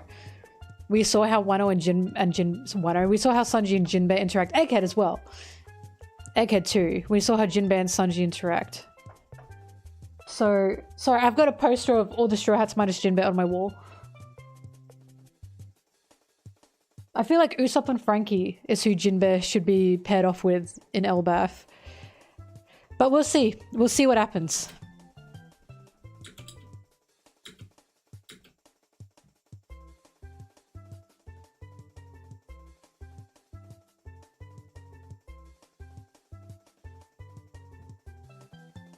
Me, Jinbei.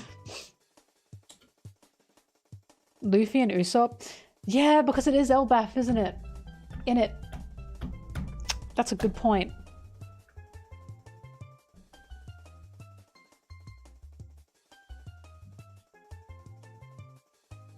I mean, my only reason for why I think Zoro is definitely going to have, or maybe will have a lot of interaction with Sanji is because it's Elbaf. And again, the rivalry started on Little Garden. But who knows? Who knows? I'm just trying to think of how Oda does things. But I feel like Elbaf will get Zoro and Sanji's blood boiling. And Luffy and Zoro got a lot of pairing up during Wano. And also some during Egghead too. What Oda does is he always gives Luffy and Zoro a moment at the beginning of the arc, sometimes around the end of the arc, and then they kind of split off from there. Nearly every arc, Zoro and Luffy have their interactions and then they're off. And then they split up. And I'm like, oh, okay. Wano changed that around a little bit, but they still had a lot of their main interactions at the beginning of Wano. Robin and Chopper. We had some Robin and Chopper during Egghead.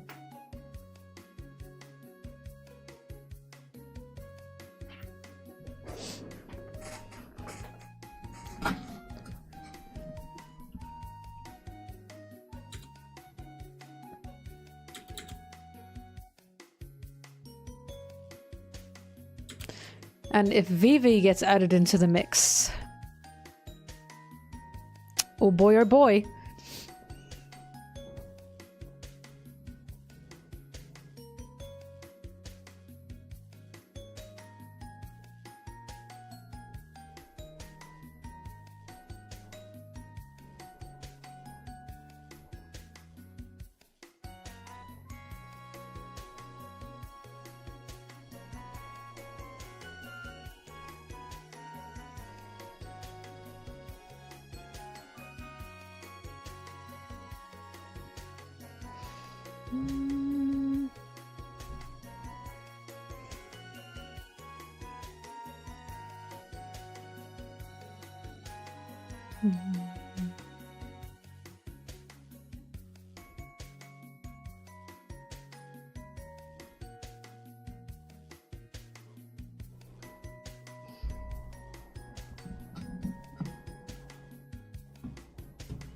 I don't know if Robin's going to be sticking around the Straw Hats is my thing. Lilith. I don't know if Lilith is going to be sticking around the Straw Hats. I feel like Lilith, Bonnie, and Kuma are going to be like a 3. Do you know what I mean? Lilith, Bonnie, and Kuma will probably be hanging around each other the most.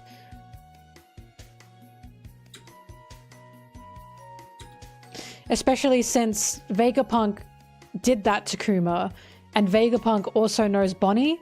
I feel like if they go to Elbaf with them, it's going to be Lilith going, I'm going to try and help Bonnie and Kuma since I caused this mess.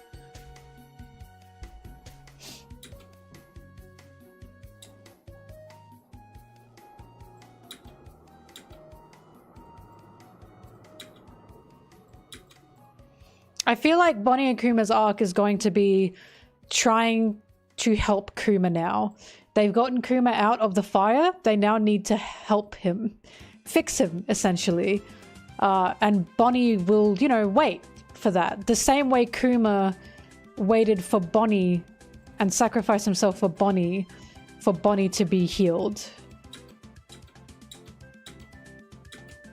Like, Bonnie is not leaving Kuma. She's not leaving Kuma's side. That's why I'm like, unless Kuma dies, there's absolutely no way that Bonnie's joining the Straw Hats. And even then, again, I see the Revolutionary Army looking after her. Nah, Lilith is not going to be joining the Straw Hats. She's still Vegapunk. I can't see Vegapunk wanting to be a pirate by any means. Vegapunk is probably going to be also taken in by the Revolutionary Army. I haven't read the new chapter. Read the pen! Read the pen now! How dare you! Please read the pen.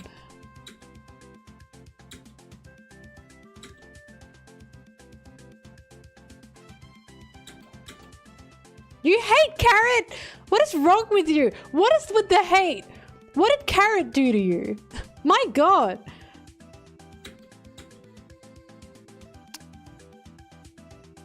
I hate you. I hate you. Zimbabwe Queen, time them out. Ban them. Ban them. Get rid of them. I don't want to see them anymore. I don't know if Zimbabwe Queen is even here right now.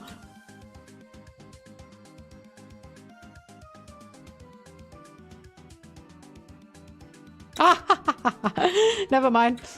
Thank you, Zimbabwe Queen.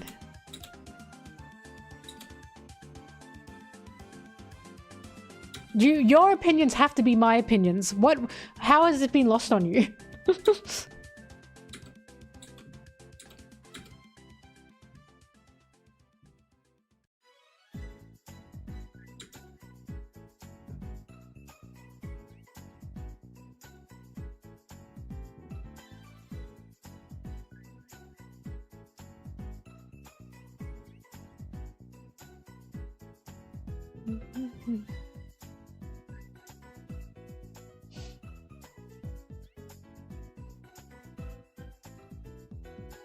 Hi, Vodkun.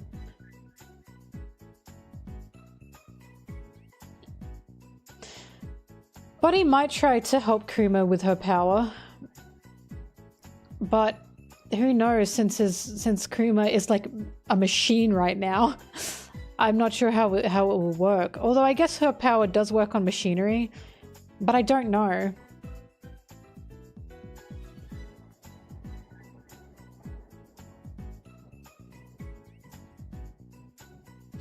Either way, I personally can't see... Like, Bonnie is, in my opinion, totally out of the mix now. I always thought she was going to be, because her connection was with her dad and with the Revolutionary Army and with Vegapunk. And since Vegapunk's connections are also with the Revolutionary Army and with Kuma and with Bonnie, I cannot see Vegapunk, i.e. Lilith, joining the Straw Hats at all. Vegapunk's got other connections they can get help with, rely on, all that kind of stuff.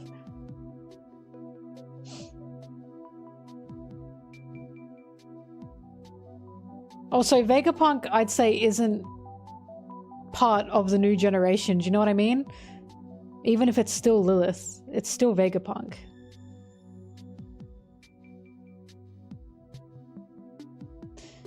Because the reason Jinbe is on the crew is because he wants to see a new age and a new dawn for the fishmen. So he's part of wanting to create this new age and new generation. Brook was totally fucked over.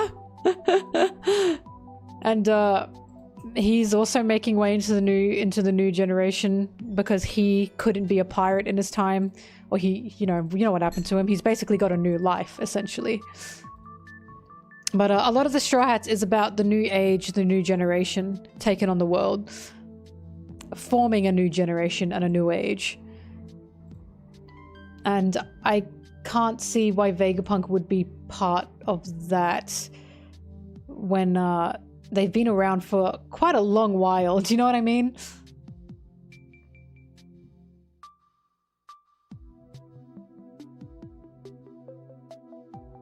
You better watch your words.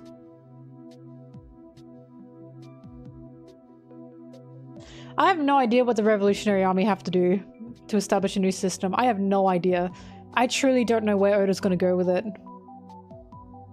Maybe just taking out the world government point blank is the best way to go. No new setup for anything, you know what I mean? Just get rid of them and countries can have their own communications and have their own sortings, you know?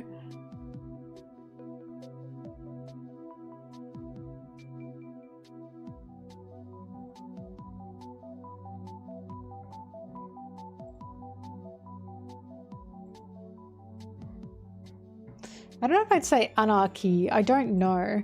Because the thing with the world government is all the countries to be under it, you had to pay a tribute. So I can that's totally probably going to get removed. I don't know why that wouldn't get removed.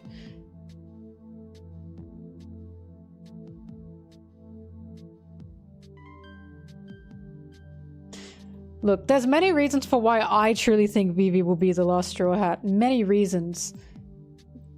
Current Vivi happenings, it's looking more and more plausible in my opinion. But one of them is due to the fact it's very similar to Jinbe, in which Jinbe was around the Straw Hats, especially Luffy a lot. Jinbe said, you know, when I see you again, I'll be a Straw Hat. But Vivi's just got a very deep connection with the Straw Hats, unlike any other character we've seen. Like, she's very, very connected to the Straw Hats in an insane way. So it's like, I can see Oda taking the Vivi route only because she's the most established. Like Yamato and Carrot, a lot of people wanted those two, but they were too connected to, like, it was like Vivi with Alabasta. But now Vivi cannot go back to Alabasta. Again, I can't see how that's going to happen. And we keep getting, like, hints that Vivi's still a pirate at heart. She still loves the sea. She still loves adventure. I just can't see anyone else at this point joining the crew except for Vivi.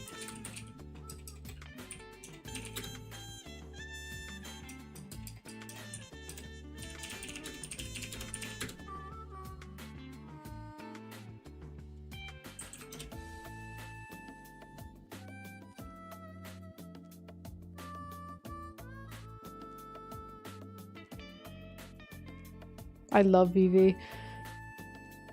But yeah, also like finding out that they wanted to go and help Vivi and Zoro was like, ba. If Vivi needs our help, we'll know. And they went, all right. So I feel like somehow Vivi will be coming to them and saying, I need your help again. Somehow I think that is what that is setting that up for, right? And I feel like the help Vivi will need is I have to fucking take on the world government. Ace all over again. I purposely ignored that. That's still such a wild comparison to me.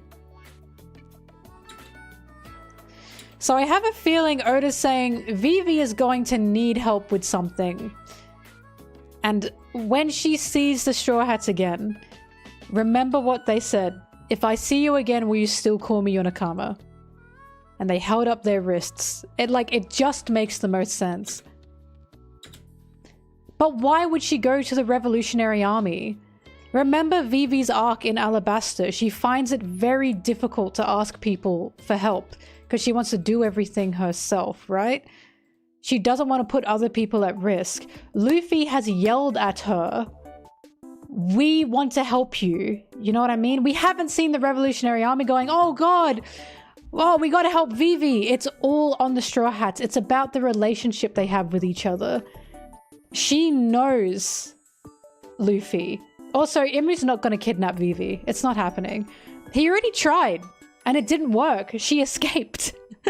And even if Imu did kidnap Vivi, she's not gonna sit there. She's not a duck, you know what I mean? So it's like, I can't see that happening because first of all, Oda doesn't like those stories. He's openly said that. Second of all, they already tried to kidnap Vivi and it didn't work. But yeah, Vivi has the most connection and relationship with the Straw Hats. I don't know why she'd go to the Revolutionary Army for that. Because again, One Piece is about connection and relationship. It's all on the Straw Hats. She's called Luffy the King of the Pirates. Like, that's set in stone in my opinion. And also, if she becomes a pirate, she then becomes an outlaw. If she joins the Revolutionary Army, it makes it look like she's bringing Alabasta into it, I think is the biggest problem. Yeah, it would be more personal. I'm not saying she's gonna be like, let's the world government, but I am saying that Luffy, to protect my country, to protect my people, I have to do something about Imu. He's after me, or they're after my country. Like, it's the same with Law and Doffy, you know what I mean? Law's whole problem was Doffy. And so Luffy went after Doffy. And also, Luffy quite literally shot down the world government flag. Don't forget that. So, I can't see her joining the Revolutionary Army because it looks like the Princess of Alabasta is in talks with the Revolutionary Army. We got to take out Alabasta. If she becomes a pirate, she's become an outlaw, she's disconnected herself. It's not like all of Alabasta, you know, will be part of the fucking Straw Hats, you know what I mean? If she disconnects herself from Alabasta, she can keep Alabasta safe.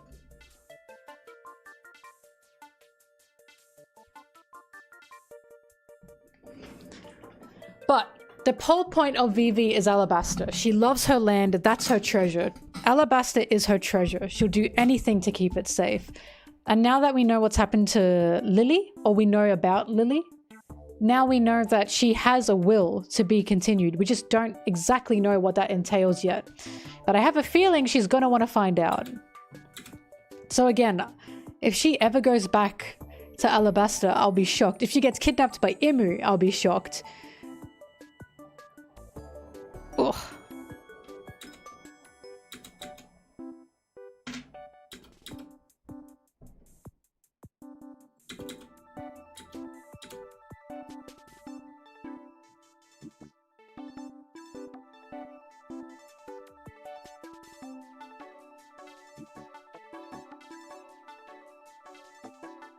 But yeah, as I keep saying, to me, Vivi just makes the most sense.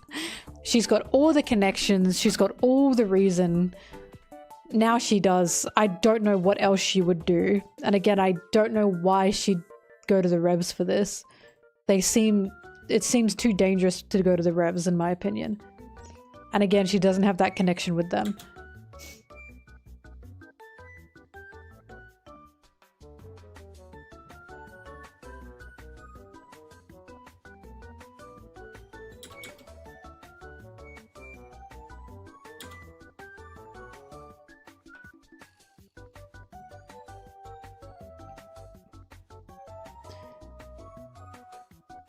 Vivi's one of the only royals alive, but she can't be a sitting duck in Alabasta.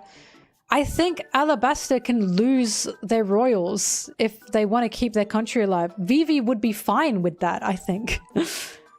There are people in place to run Alabasta while she's not there. I feel like it's gonna be like the royals don't matter as much as Alabasta. You know what I mean?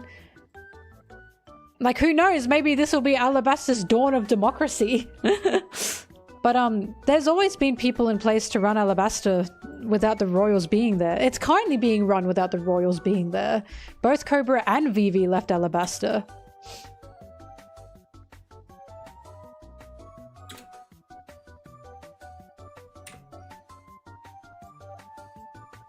So Alabasta is currently fine.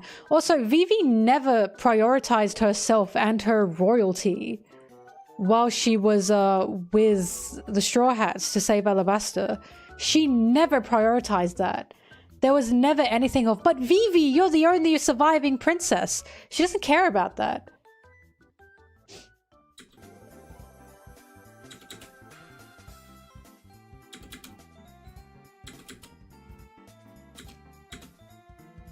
Like, if Vivi ran off for 3 years, to keep Alabaster safe from Baroque works, there's no reason she won't do that again. There's no reason she won't do that again. But this time she'll have people to help her, i.e. Luffy and the Straw Hats. Because that's what she had to learn in Alabaster.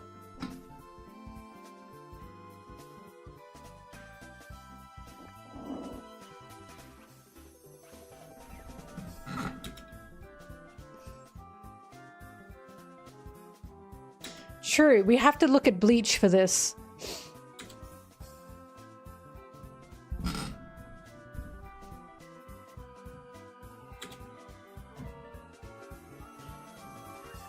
Where's Usopp running away?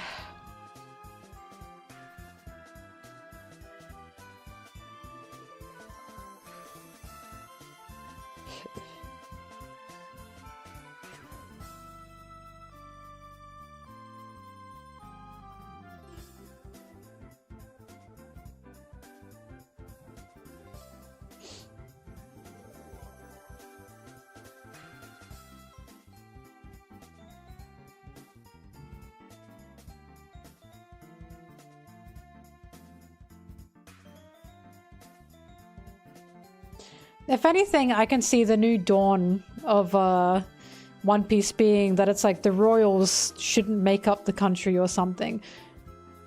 Because we've seen that, like, you know, again, Vivi never prioritized her royalty. In her entire life, she never did. So I wouldn't be surprised if, like, maybe even just for Alabaster, Vivi's like, actually, maybe this is old-fashioned and the new dawn, the new age calls for a different approach for keeping Alabaster alive and healthy. Because the whole problem with people, the royals thinking they're better, is why the Celestial Dragons are where they are, because they think they are above the humans, the dirty 99%. And with what Vivi's witness of the Celestial Dragons, who knows, maybe she might come to a new decision and push Alabaster into a new generation.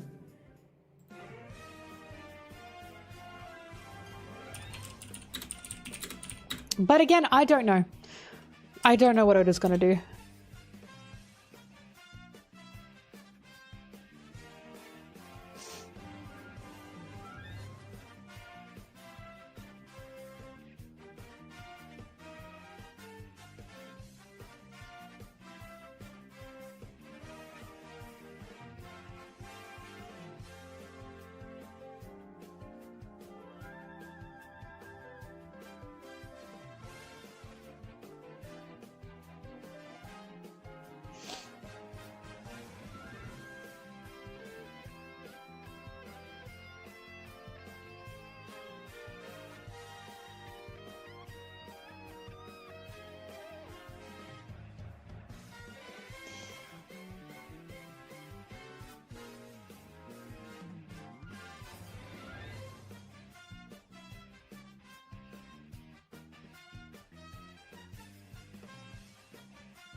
Yeah, there'll be a chapter stream later. There'll be an episode stream and a chapter stream later. The chapter has to officially come out first. No, I didn't. Foily, do not tell me anything.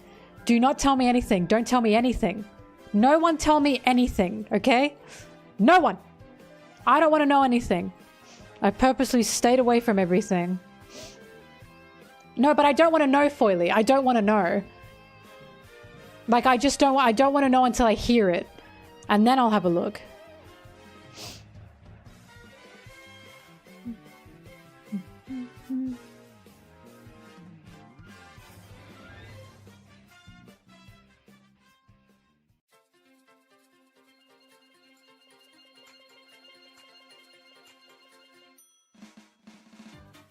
Yeah, kill Foily. Zimbabwe Queen, get Foily. They broke the rule.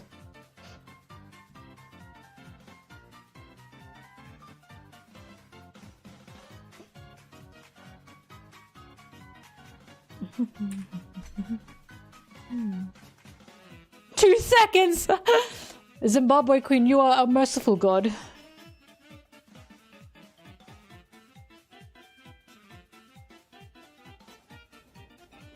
So true. Another win for democracy.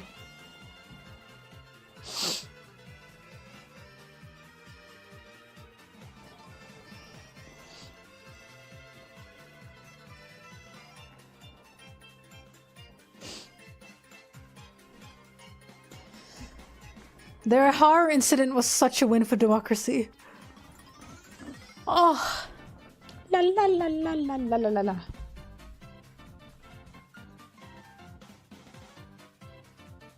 Oh, I haven't changed my poster yet, my calendar.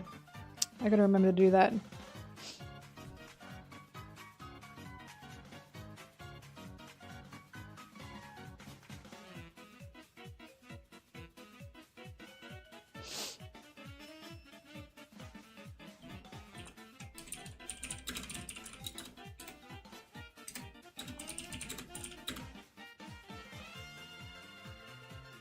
Do, do, do, do, do, do, do.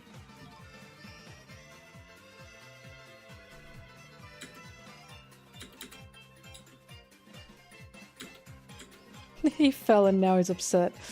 Aw.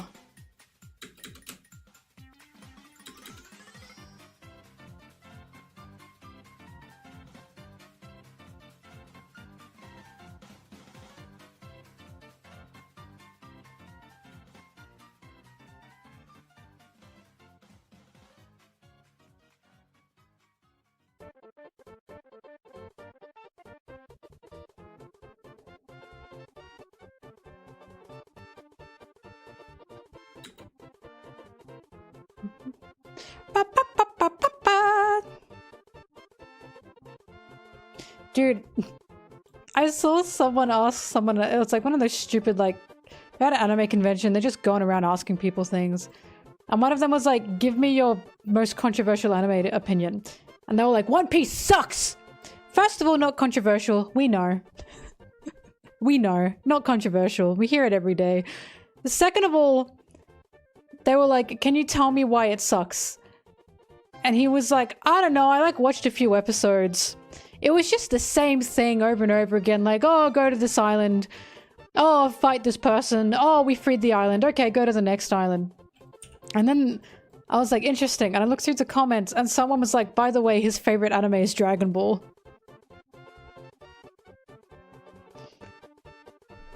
It has to be irony, right? It has to be irony. How do you not be that level of self-aware? Like, if I said that, I'd be like, it's repetitive. I'd be like, but to be fair, I'm a Dragon Ball fan. You know what I mean? Like, I can say things that are hypocritical, but then I can be like, oh, but to be fair. Like, it has to be a joke, right? It has to be a joke. It's gotta be satire.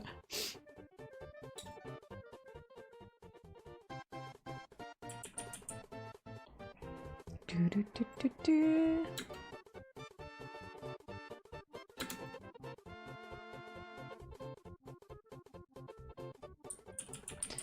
Do, do, do, do, do, do, do.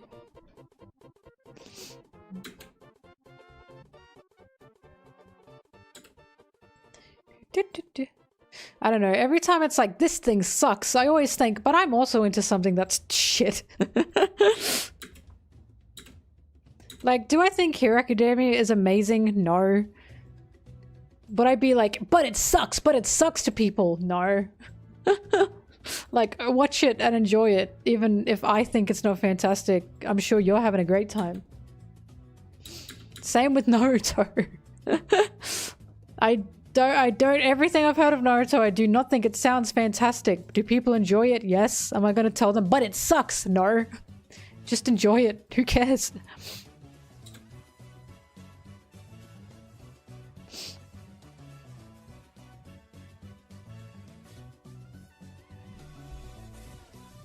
I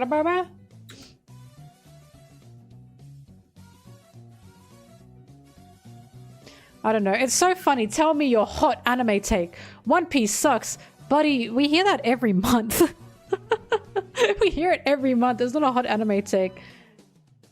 You're cool and different. We get it. We get it, bro.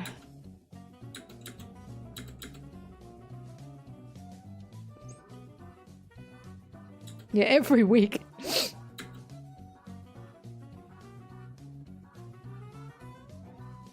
Every second.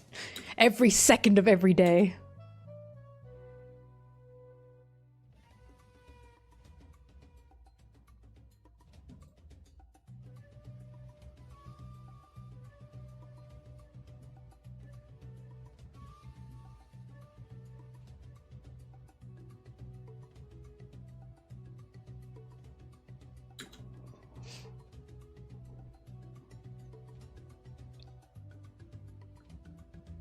Oops.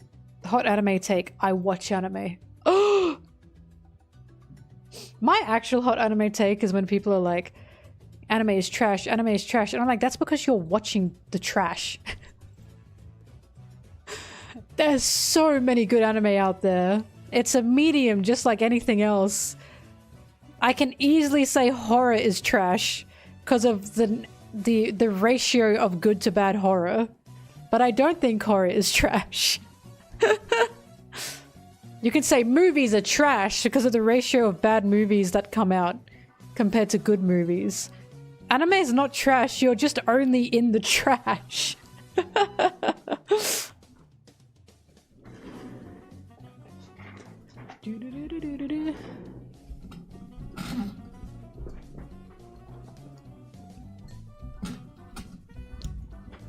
And all the funniest part is, those people that say anime is trash because of blah blah blah, the trash anime that comes out, that anime isn't usually specifically made for Japan. That anime is usually made as the hot anime of the season because they know that that stereotypical type of shit anime is what the white people watch and call good. But it's not at all the case of what like that usually happens like in Japan. A lot of like the waifus and the woofus, like that tends to be made with the Western anime fan in mind because they know they want that slop. They know they want that slop, and it's like, I swear to you, you are the ones pushing this. Like they don't tend to make that kind of shit. That very stereotypical anime for a majority Japanese audience anymore, and they haven't for quite a while. Like interspecies reviewers, do you guys know that? No one in Japan watched that shit. It was so unpopular that they had to stop airing it on TV. You know majority who did watch that shit? The white people. The Westerners watched that and talked about that because they knew that's what was gonna happen. Don't watch Interspecies. By the way, it's shit. It's so bad. Don't do it. It's good for a laugh, but it's terrible. Oh. Any recommendations? Gekkan Shoujo Nozaki-kun or Girls Monthly Nozaki-kun. It is one of the funniest anime I've ever watched, and it's adorable. It is so fun. It is so cute. It is so enjoyable. It's one of the funniest things I've ever seen, truly. Mob Psycho, of course. Mob Psycho is amazing.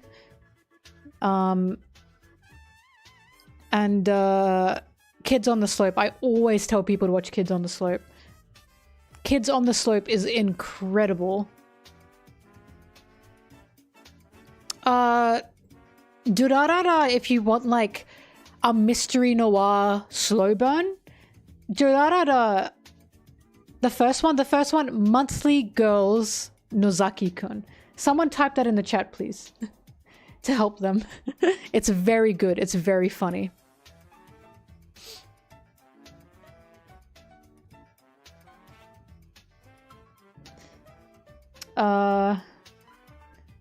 Yeah, Kids on the Slope, so good. I cried, I sobbed, I watch it like yearly.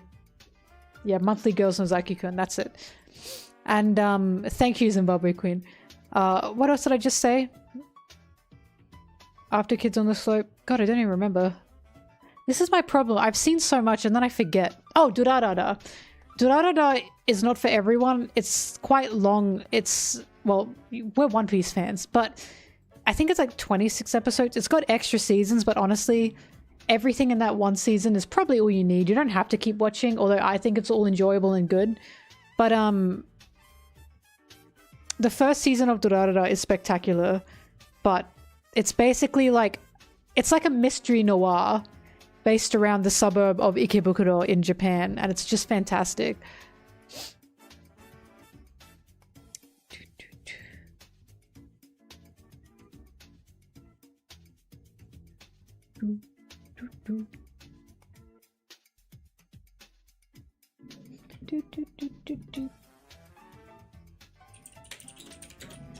Now I gotta remember what I've seen.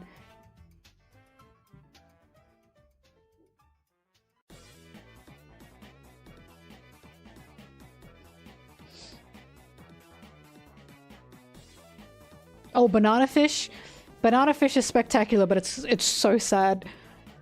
It is so sad. Be careful. It's good, but like, there's many things happen. It's not for the faint of heart.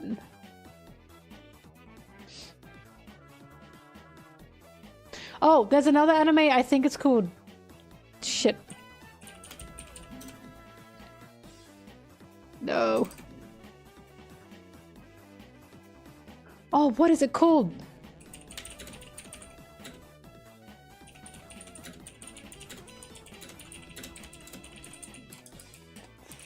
Rah! I'm trying to remember it. That's what it was called. Alright. There's a little anime series called Barakamon. It is so funny and it's so cute.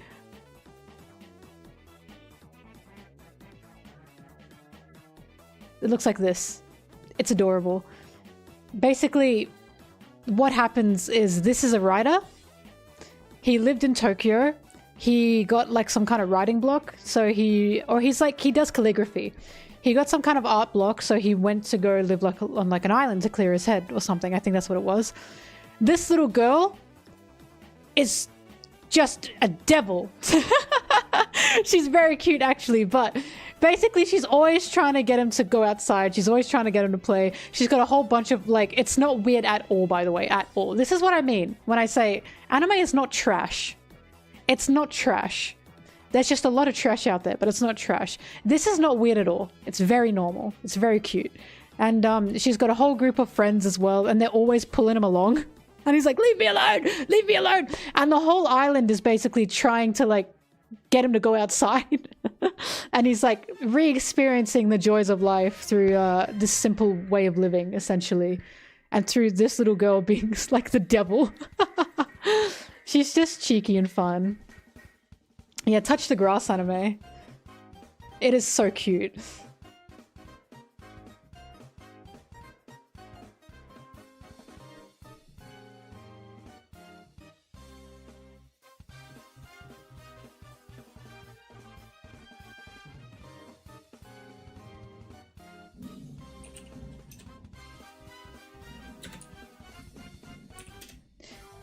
Do. Do.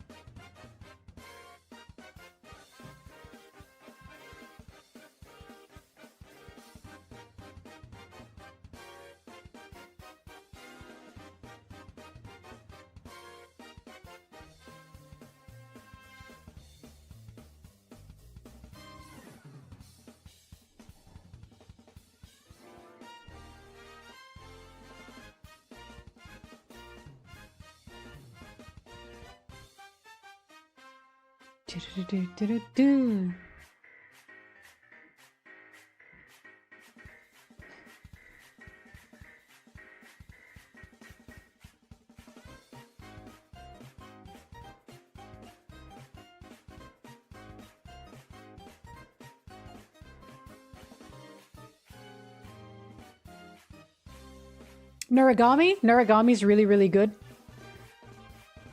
Sorry, I'm just looking through the list of things I've watched, or things I remember watching. Naragami is fantastic.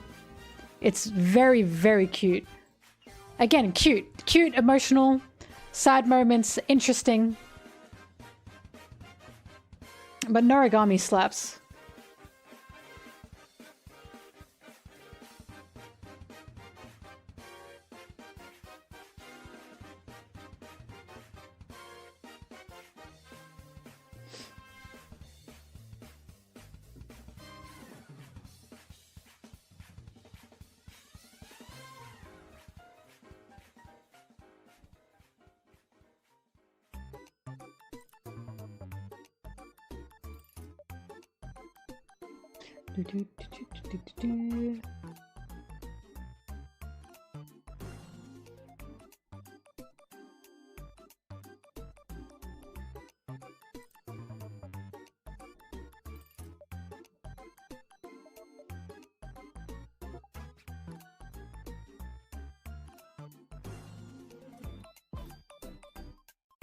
I am so excited for the Junji Ito anime, by the way. So very excited for the Uzumaki. That is going to make me lose my shit when it comes out. Peak incoming. Peak incoming. Did you know, by the way, the person making the music for Uzumaki is the same person who made the music for Hereditary and I think Midsommar. But Hereditary is the one I know the most with the music. This is gonna go crazy. It's gonna go crazy. Oh god. Ugh.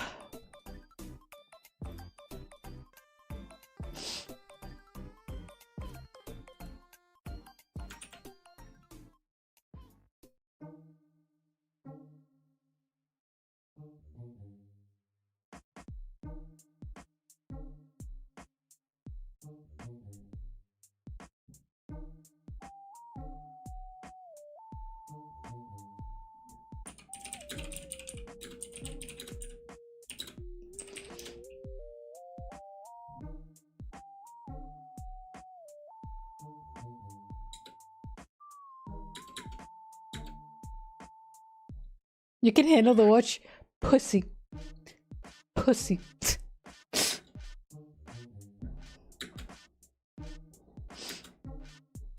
Can't even watch Junji Ito stuff.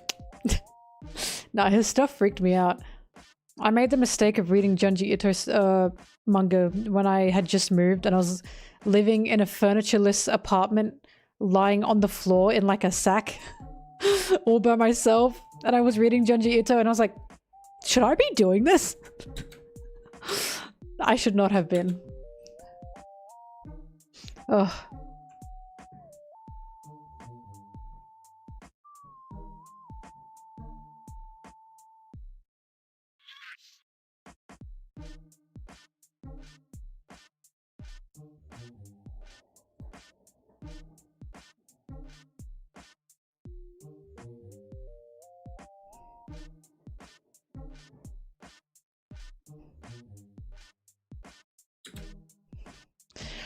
Sanji, bah!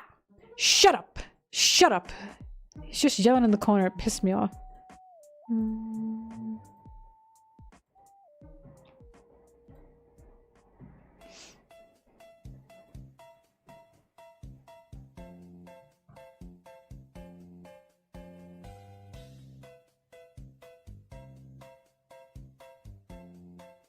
There's a girl on Instagram. She might be on TikTok probably, actually. I bet that's where it is.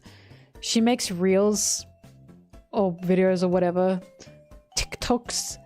She's like French. I think she is actually French and that is just her accent where she like reacts to things. And her accent is like, oh, this excellent. I love the popcorn. Ooh, I like these. And it's like, it's just her reacting to like stupid things with a very thick French accent. And I'm always like, if Sanji were actually like real in English, that's what Sanji would sound like. The popcorn? Like, that's what Sanji would be like. Is that how you prepare? Prepare it? That's what he should sound like in English.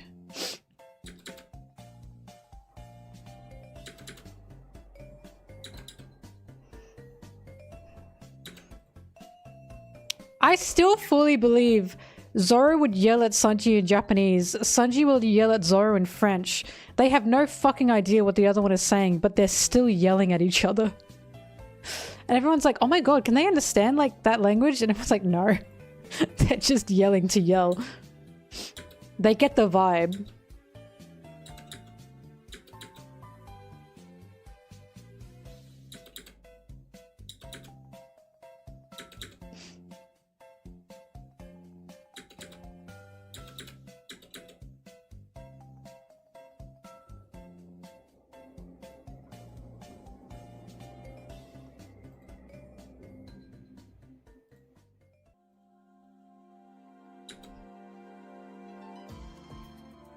I just said that Robin can speak Spanish, didn't he? Because of her power and the transfer, whatever it is. I think he did say that she could. But I don't remember that specifically. I might be wrong.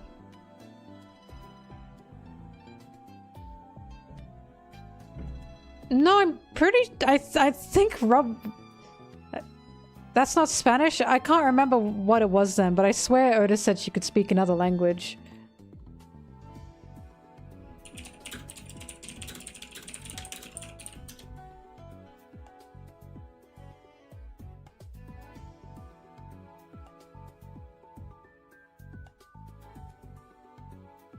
Her tendency to name her moves in Spanish.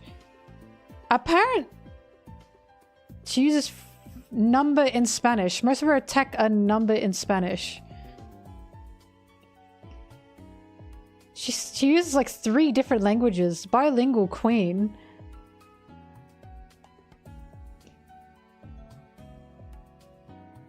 Spanish and Italian.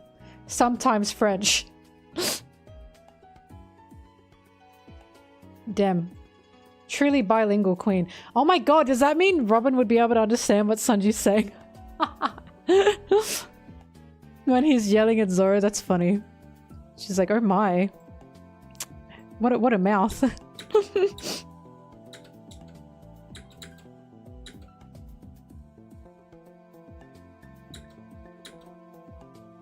That's cute to think those two speaking French to each other. How happy would that make Sanji? Ah! Oh my god! She speaks my native tongue. Sacre bleu!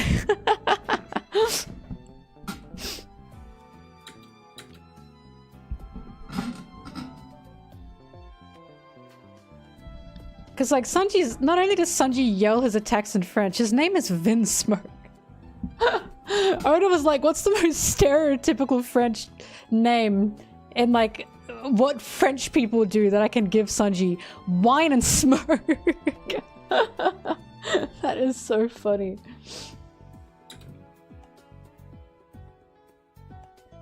Because I'll never forget when someone said to me, is Sanji actually meant to be French? I was like, his name is Vinsmoke. It does sound funny in French, does it?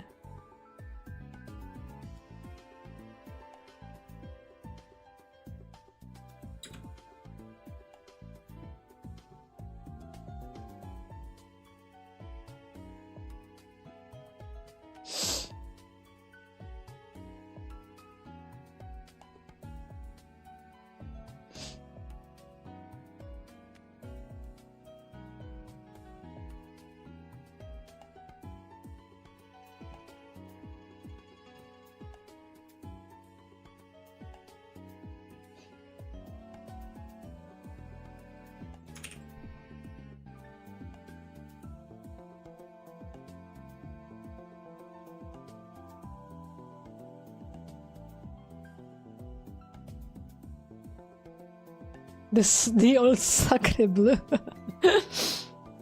Man. I'm always disappointed when they don't give Sanji French accents in any English thing. Like, why? Why are you such a coward? Give him a French accent. It's funny. It makes the most sense. I keep saying this, but it's not like the French accent is something English people hate hearing as well.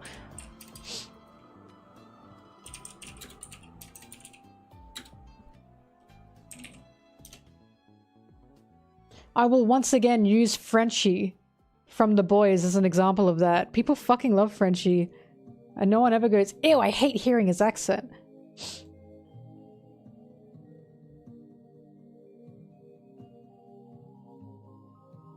Yay.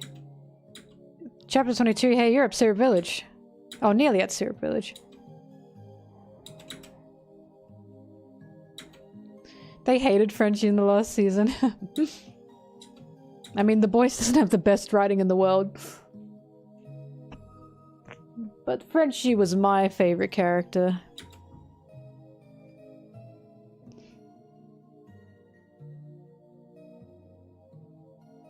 The Brooklyn accent. I love a girl who treats me like doit.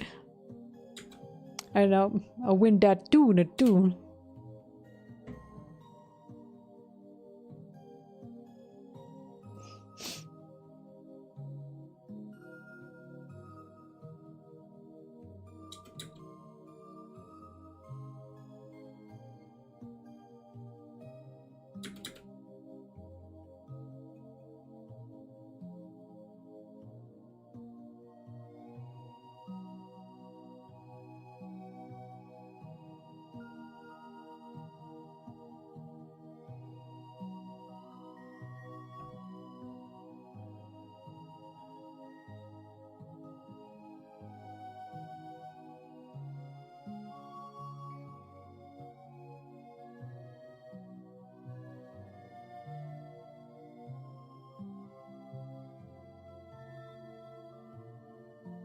Bye-bye.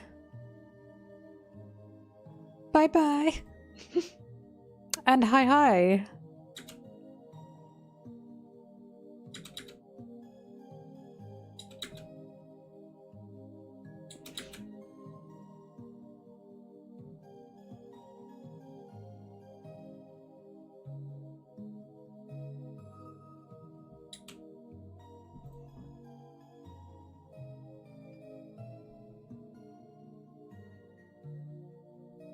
Youch.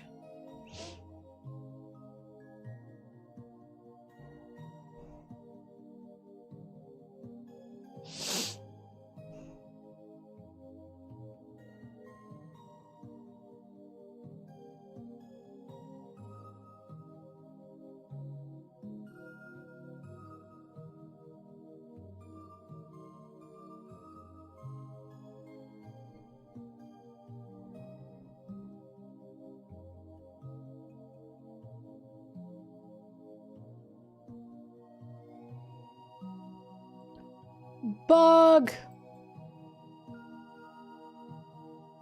No, you gotta put some more swaz on it, Gromit. Top beans!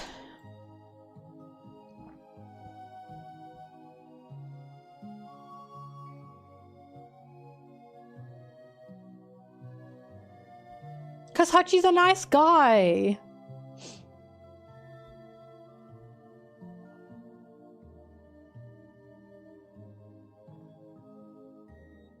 I can't lucid dream. I'm not smart enough for that.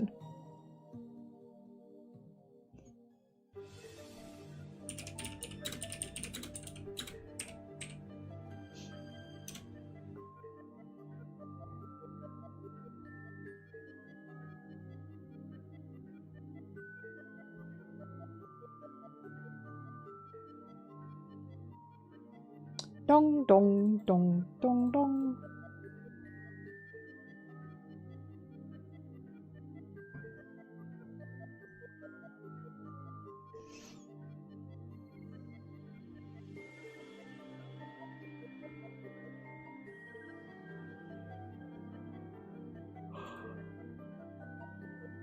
All I know is I've had one too many dreams that have involved Sanji. Not by choice. They weren't anything like bad or like NSFW. He was just there and I woke up and went, huh? Sanji? I don't even know what he was doing. He was just there.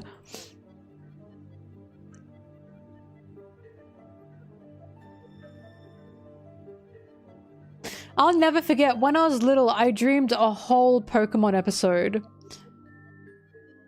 And it was like the best thing I'd ever dreamt, and it felt so real. And when I woke up, I discovered it didn't exist. And I was like, are you kidding? I dreamed it all, but it felt real. I was only little, and I was so excited.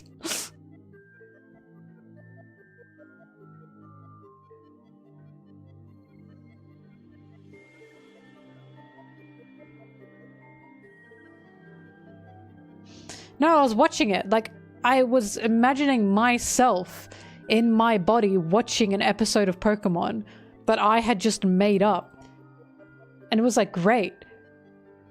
The storyline? The storyline was like Dawn becoming the ultimate coordinator with a lot of other things going on. I don't remember everything, but it was about Dawn being in an amazing contest, becoming ultimate coordinator.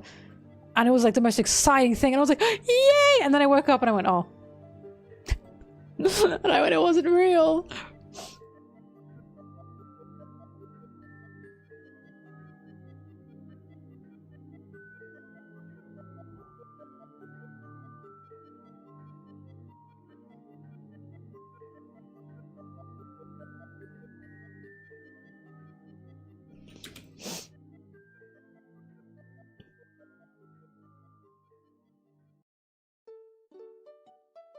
Oh, fuck yeah. Whimsical music once more.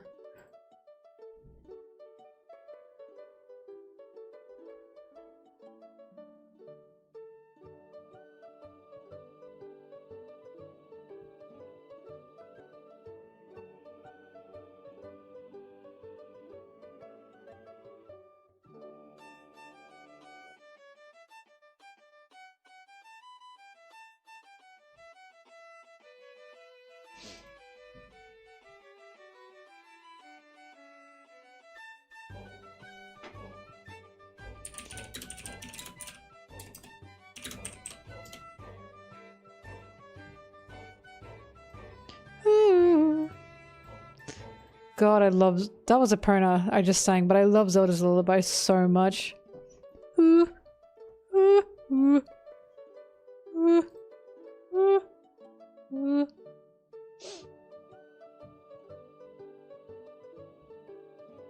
best fisherman swordsman? Wasn't it that drunk octopus, apparently?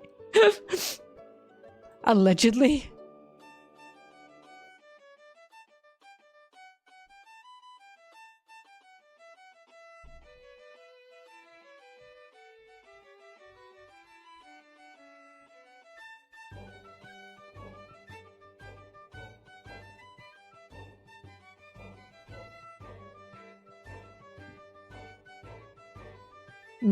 Zoro said, "You're a little frog croaking in a puddle." And then I bet he felt so good when he said that. I bet he went, it feels good to not be on the losing end of that quote. God, he's such a loser. I love Zoro.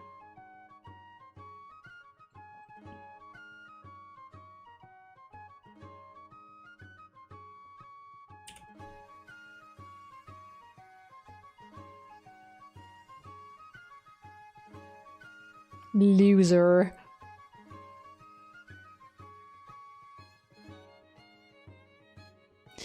In the Devilman dub, the Devilman 80s dub, there's a part where like the siren, I forgot her name, but she goes, "You're a loser!" And I think about that a lot. You're a loser! It's like so true, Queen. I don't know what she was talking about. But yeah. I'm Devilman!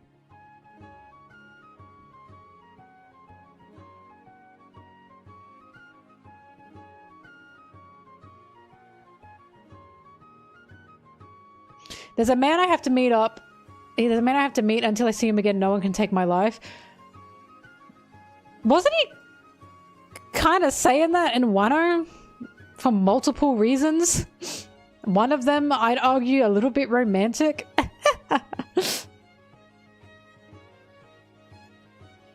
I came back from hell just to kill you. Oh.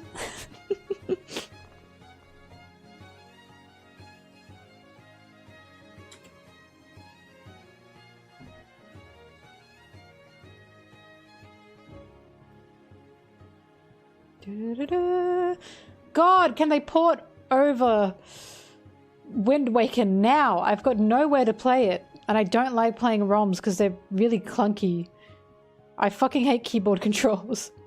Go away!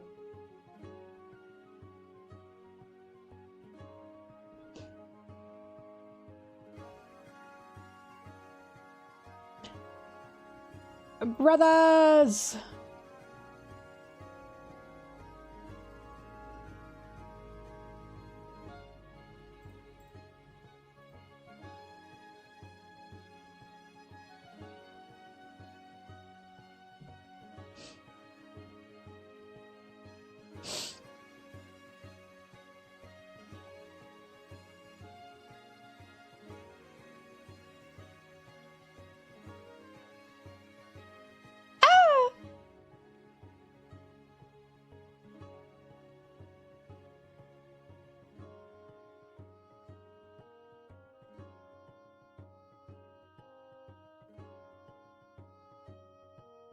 I can use a controller. I still don't like playing ROMs. I don't want to set them up.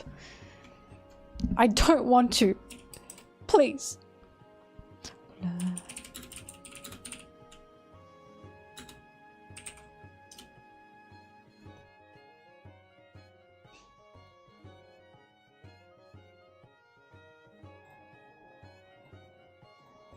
Sanji's doing his happy little elf dance.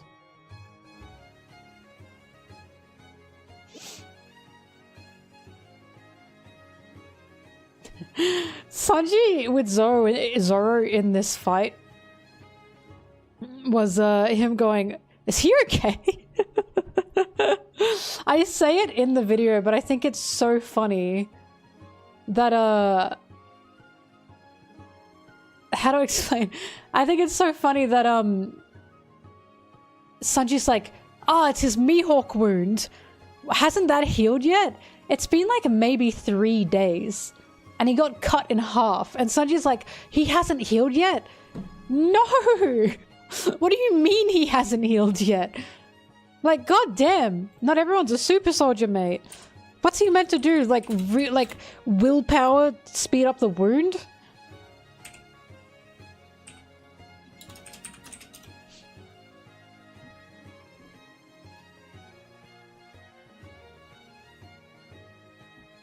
Literally skill issue. Sanji said if that were me, it would have healed by now.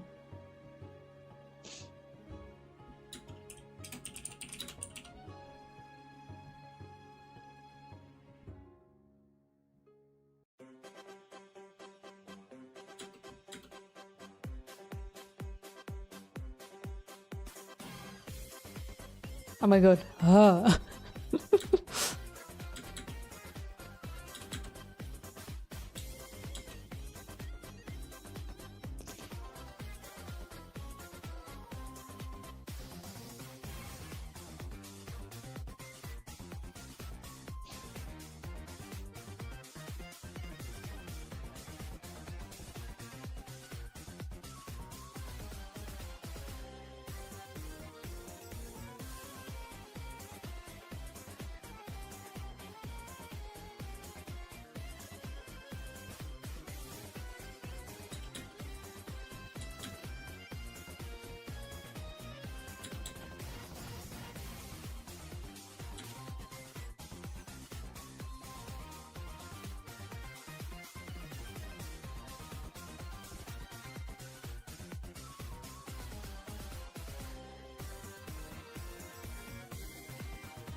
Do you feel it, Mr. Krabs?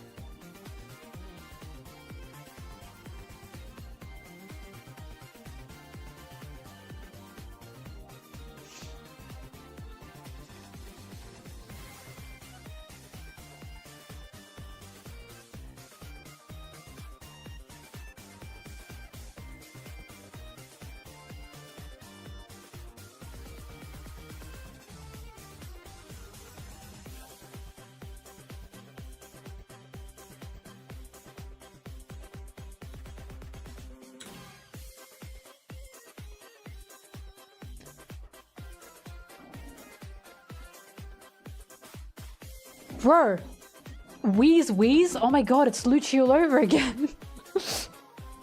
I'll never get over that.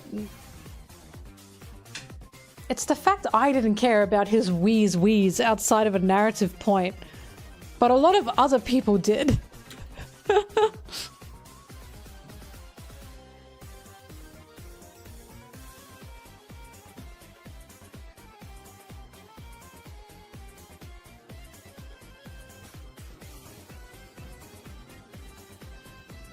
Zimbabwe Queen, are you a first child? Can I ask?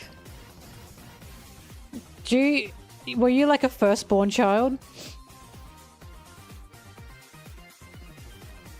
Your lastborn? Okay.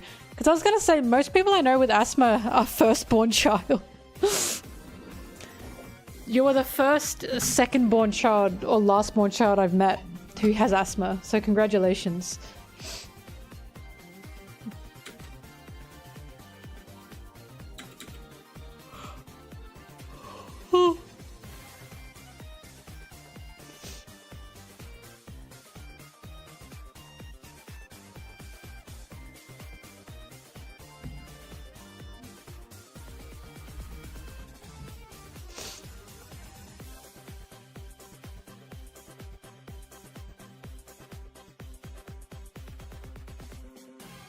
Shag of the bag.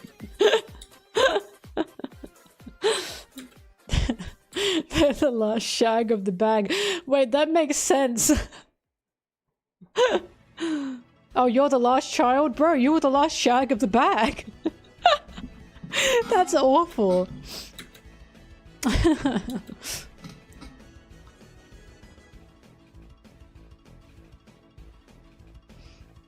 Who said? I'm also the last born, by the way, if you care. I am a fellow last shag of the bag.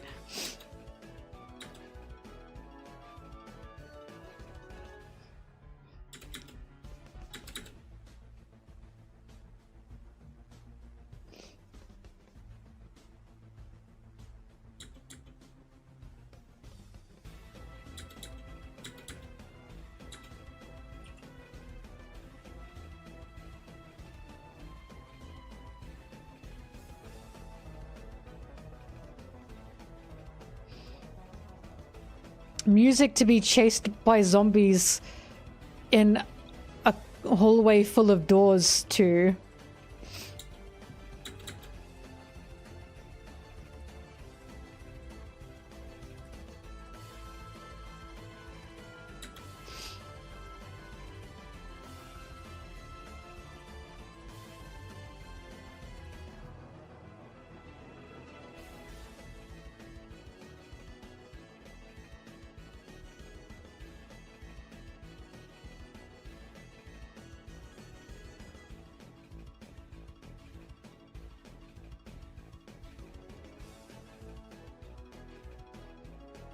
Being a tuba in the Nintendo Orchestra must be one of the weirdest jobs ever. The majority of your notes are bum bum bum bum bum bum bum bum.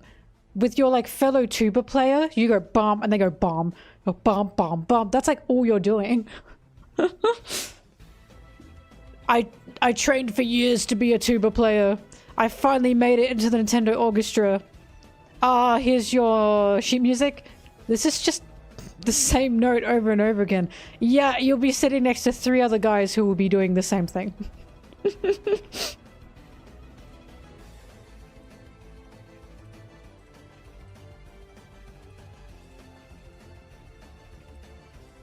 Now I need to look up what it takes to master the tuba. Are there tuba solos?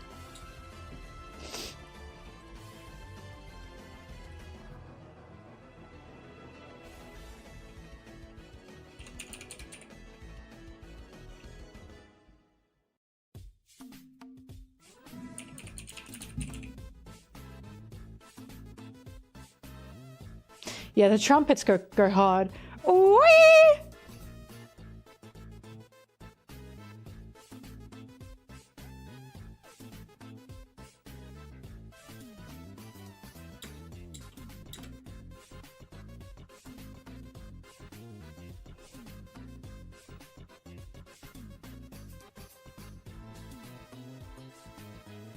My music teacher is friends with someone who played or the music teacher I used to have, she was friends with someone who played for Coldplay. They were part of the violin Viva La Vida section. Dun dun dun dun dun dun dun dun dun dun dun dun dun. They were part of that. And apparently they said that was the most boring job they ever had.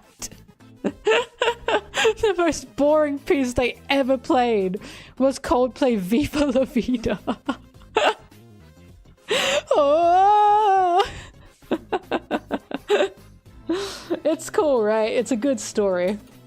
Like, it's a cool factoid. Dun dun dun dun dun dun dun dun dun dun dun dun dun dun dun dun.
Oh. I didn't know what this was. God damn. That's pretty good. One Piece is for men.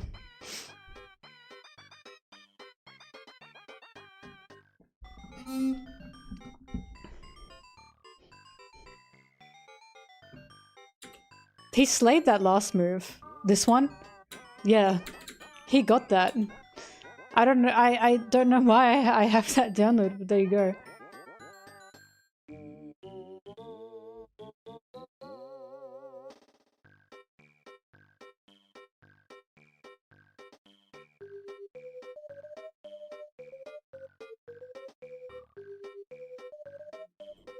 Man emerges from mud.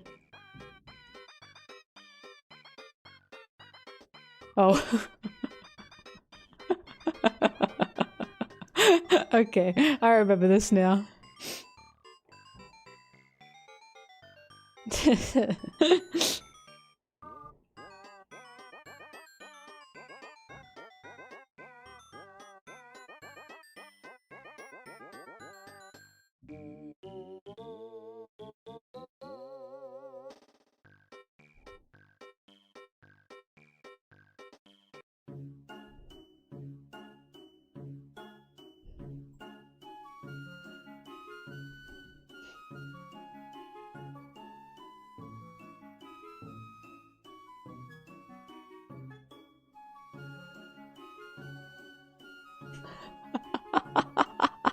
Sorry, I'm looking at what I have downloaded.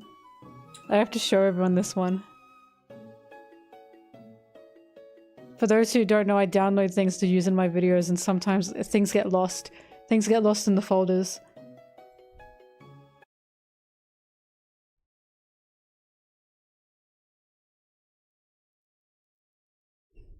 What's your pronouns? I'm a male. I'm a man. I'm a he. I don't get into that mentally ill stuff. Okay. Hang on. What does that say? Bro, look who in court again. Gets LGBT rights. I'm a male. I remember this one. This is one of my favorite ones.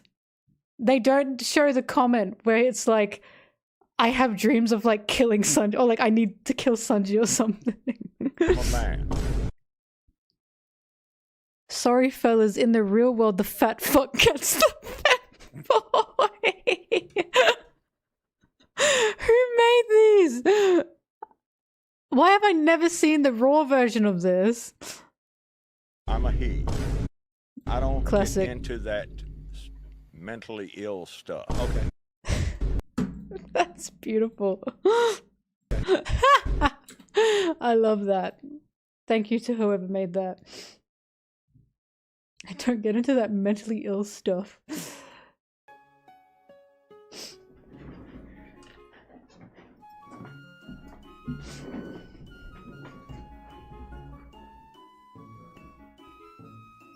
I love the original audio. His like fear, his nervousness. I'm a male. I'm a man. I don't like. Why are you so scared?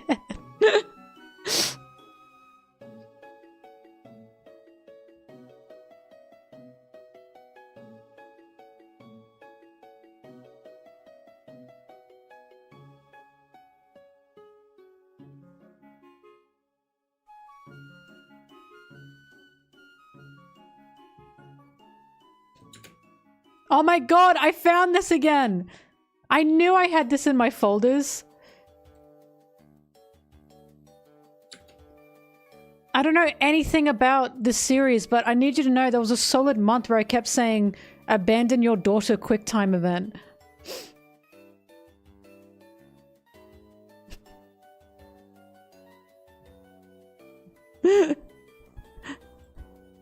Bro, this is Judge. Abandon your son QuickTime event. So true.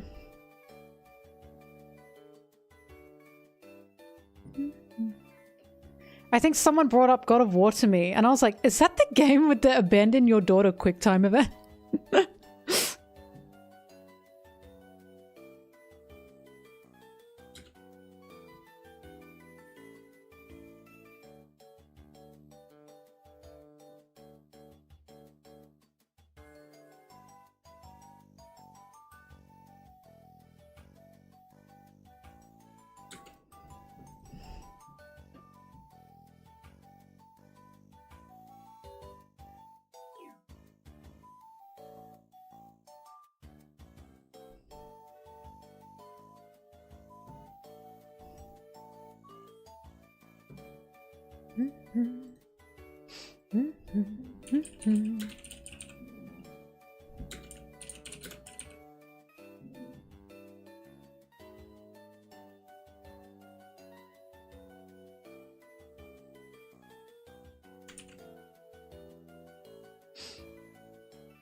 Brother!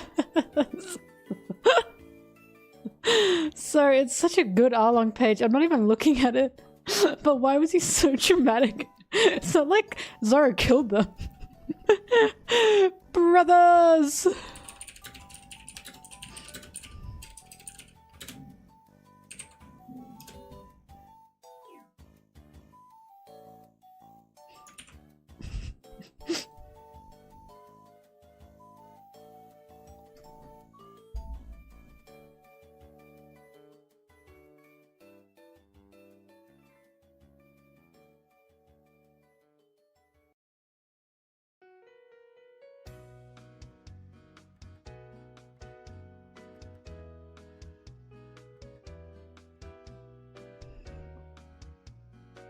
I think One Piece needs an abandon your... I just said it's Judge, never mind. Judge already did the abandon your son QuickTime event.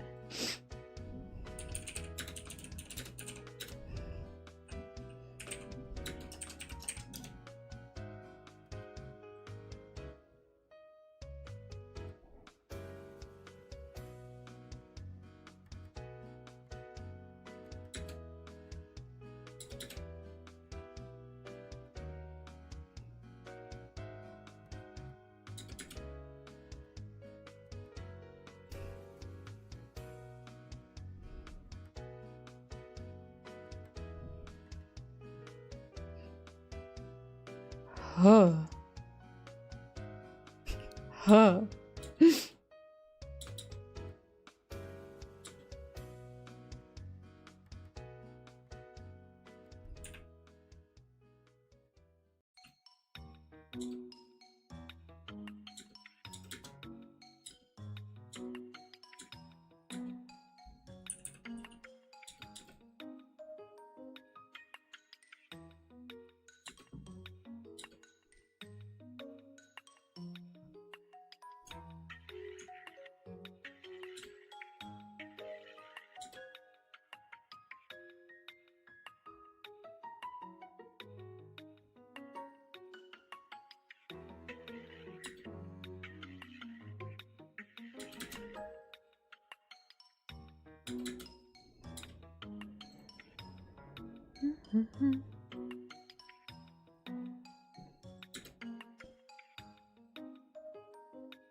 Not even gonna comment on that one.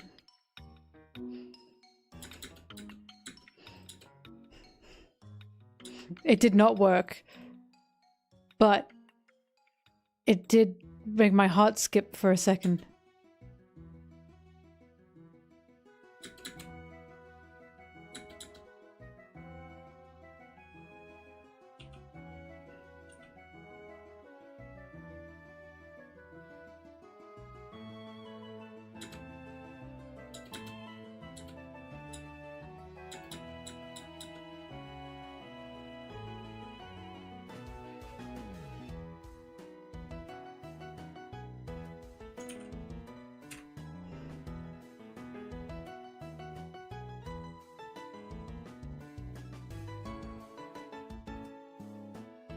Hi. Hi.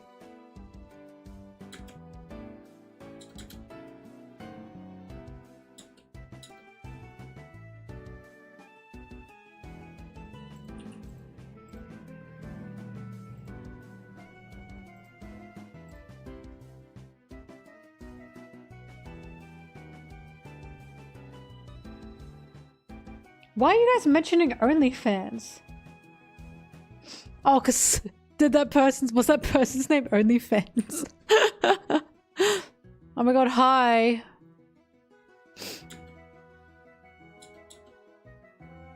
I said to my mum, by the way, I said, yeah, they just sit there and watch me work in my streams.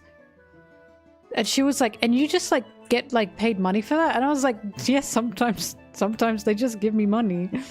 And my mum was like, whoa. Like, you just sit there. And I was like, Mum, I could do, like, more things for money. And she said, don't! I was fucking with her. She was like, oh, don't! I was like, Mom, don't worry. And then I said, but you shouldn't shame people who do. And she said, I don't.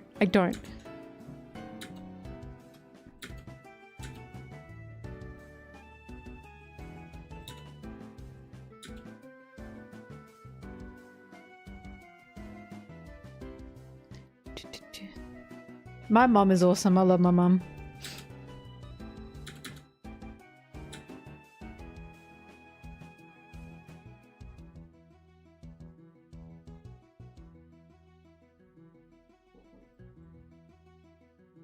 You wonder why it's hard out here.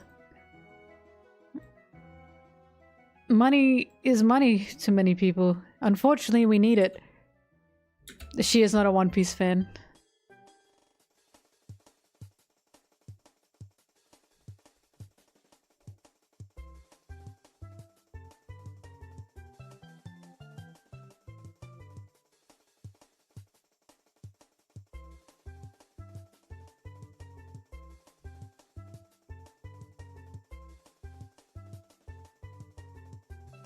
She's not a One Piece fan, but she tried. And she was like, Mom, I don't get it. I was like, Mom, you don't have to get it. You don't even have to watch it.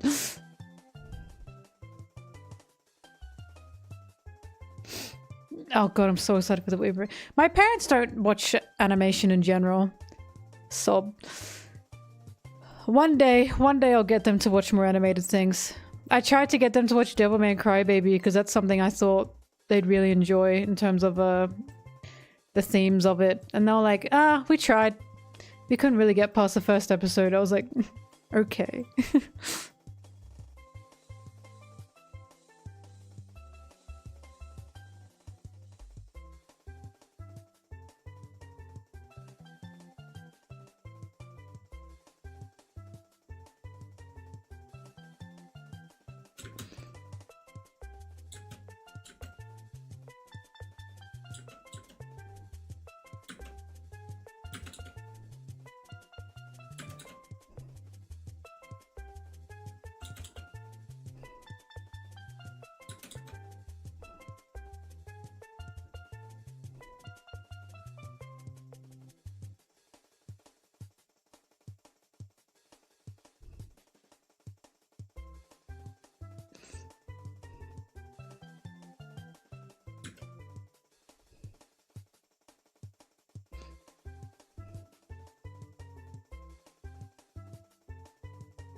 The guy on the snare drum for this track is going crazy.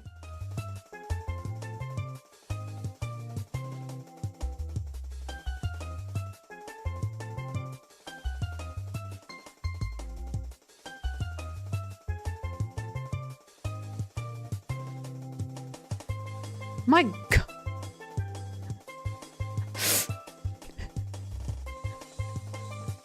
Guy on the xylophone. Da, da, da, da, da, da, da, da, da. Dude in the snare drum in the back.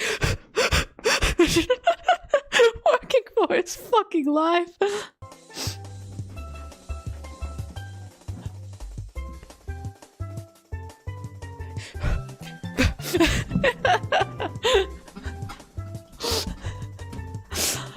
This reminds me, I think it's... They gave him a break. Now it's all in the maracas. That reminds me, I think it's the can-can. There's one song where the triangle just goes crazy. It goes ding ding ding ding ding ding ding like the whole song. And I think it was the can-can, but I can't remember.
Oh. Shut up.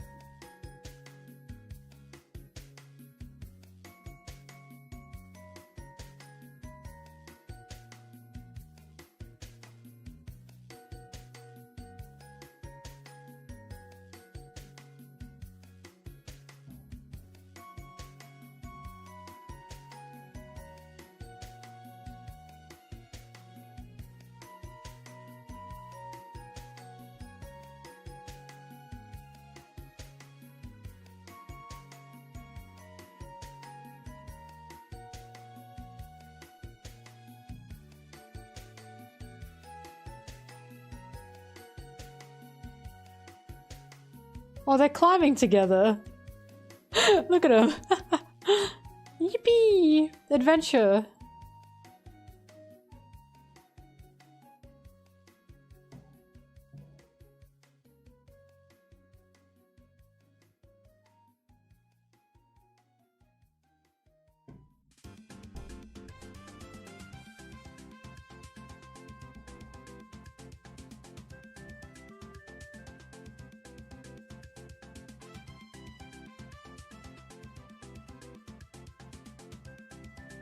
Oh, I need to make like an ultra Chad Sanji for the joke.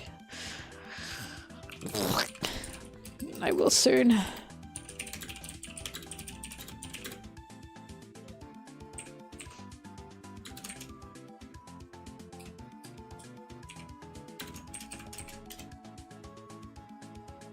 Ooh, I love you, Kirby music. I've come to the realization I think I like platformers. Because I like Donkey Kong a lot and I also like Kirby a lot. But it's like Kirby 64, the Crystal Shards. I know it's a platformer, but although new Kirby games aren't really platformers, are they?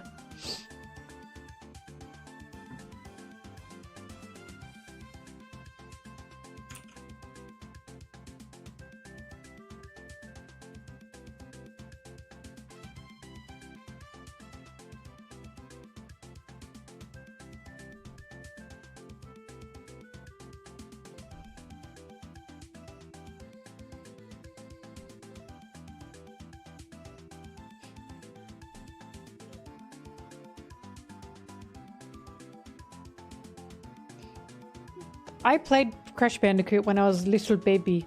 It didn't stick to me. Whoa. Whoa, whoa, whoa,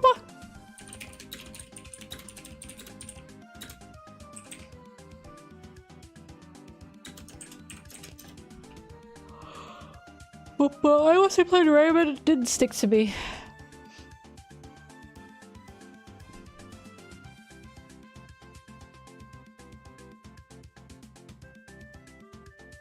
Next Sarah video? I don't know. Good question.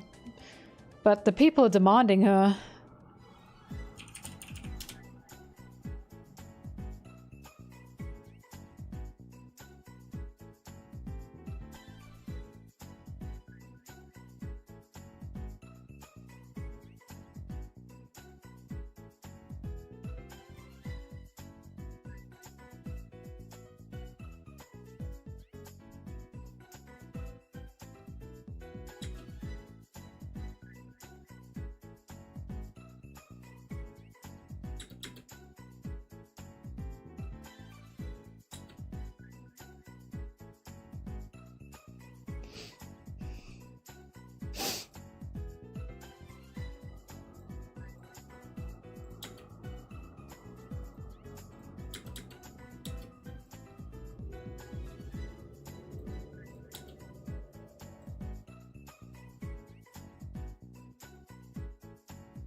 Zoro, your forehead.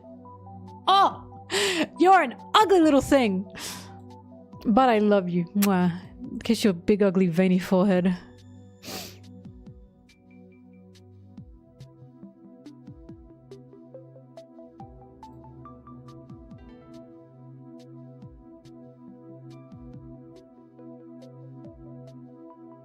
It's so square.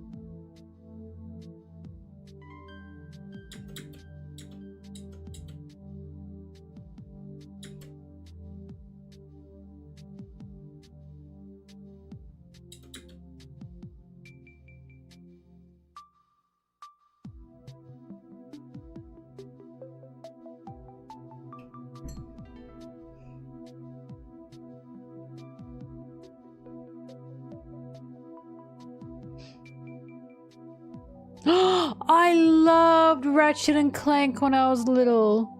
What happened to Ratchet and Clank? Man, I loved them. I loved them. And I never saw them again.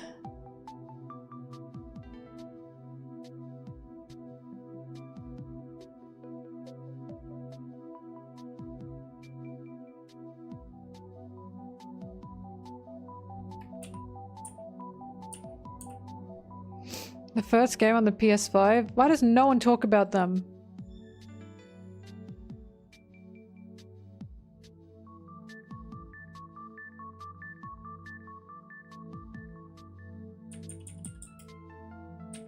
Why no one care about my boys Ratchet and Clank?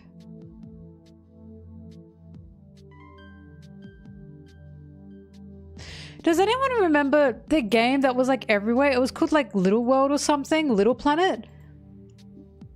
That game used to be everywhere. I used to hear about it all the time. What the hell happened to Little World? Little Big Planet? Thank you. I used to hear about Little Big Planet. I never knew what it was. I just saw that it had like little creature designs.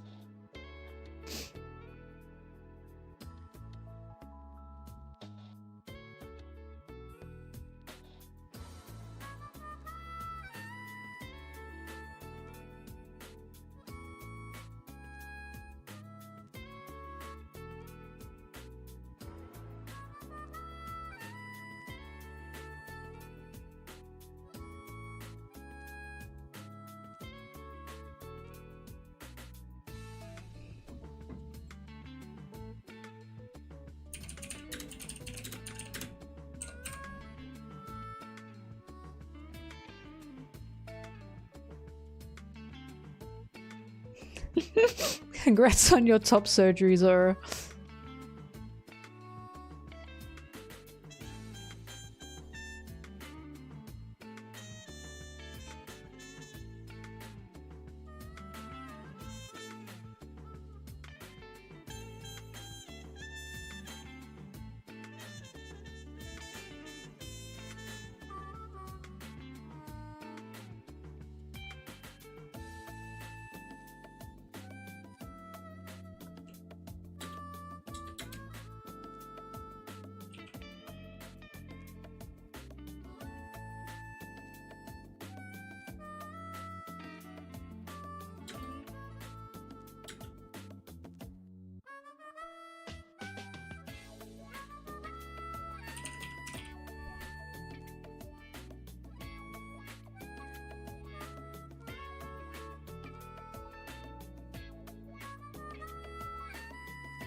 Sorry, am I being asked things in the chat? I don't know what Jack and Daxter is.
Hi. Did you like that? Sorry, I forget that this is not a normal thing for you guys.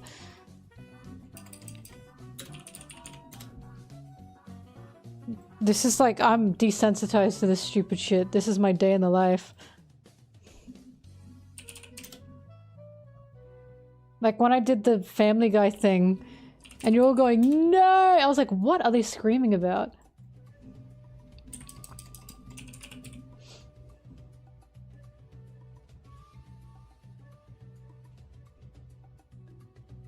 Oh, that does that.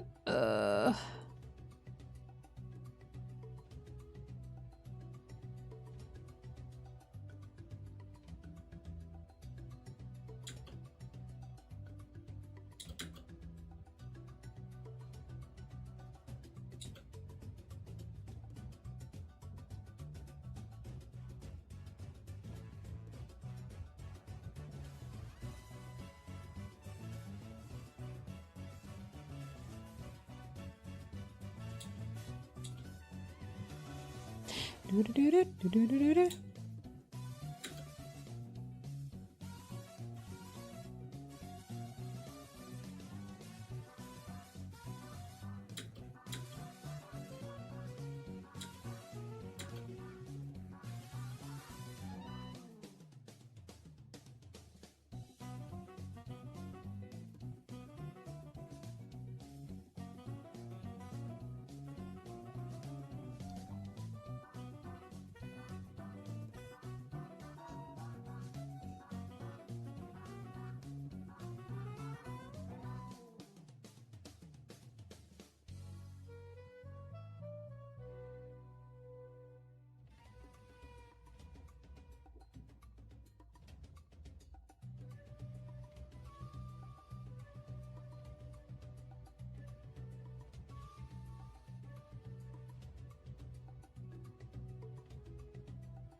The Vivi one? Oh my god, I'll never forget the Vivi one. It was one of my favorites. This one.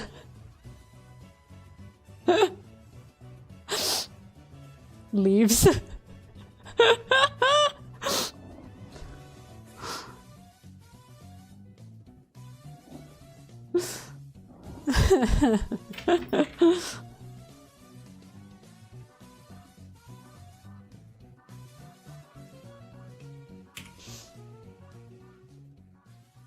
Because I even posted that on Twitter and people were like, oh yeah, she did do that.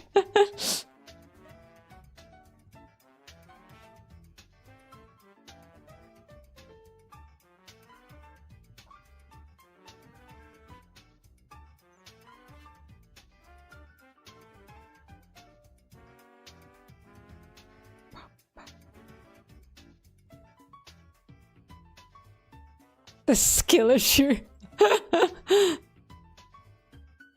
Well, let's hope that they can take a joke, cause you know I'm a little snowflake compared to them. I just cannot take a joke. But I know that they're not snowflakes, so I'm sure this won't upset them.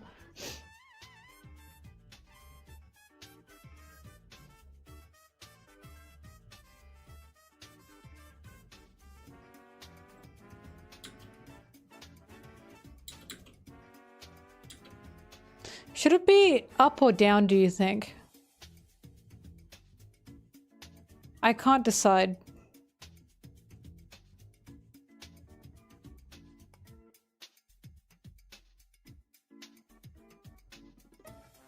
Down? I agree. It's better there. Sorry. No, down has been made. It stands out more.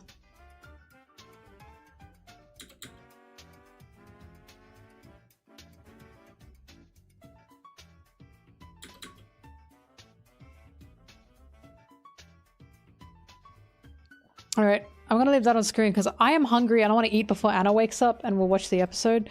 She hasn't woken up yet. When she wakes up, it's on. It's on. So I'm gonna speed eat. I'll be back.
She's back.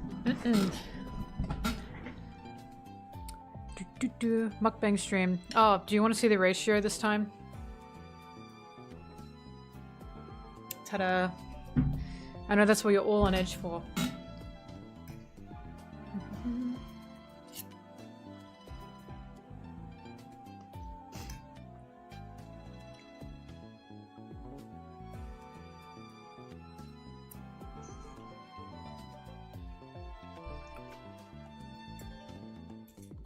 It's Indian curry.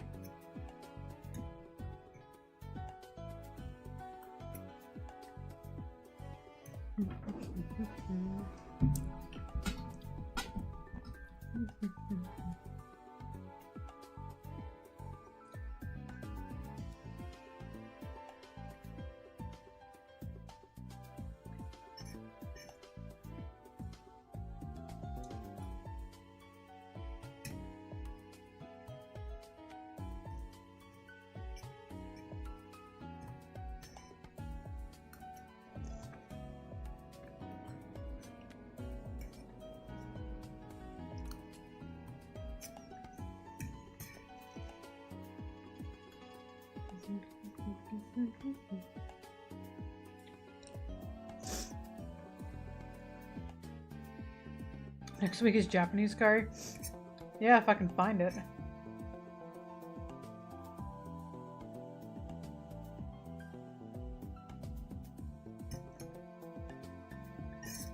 They don't cook Japanese curry like they do Indian curry. Here, at least. Or they just give you the container of curry. And then you can store it and eat it over the few days. Japanese curry is just the bowl. No, it's in Australia. It's just I can't like eat it over the course of a few days.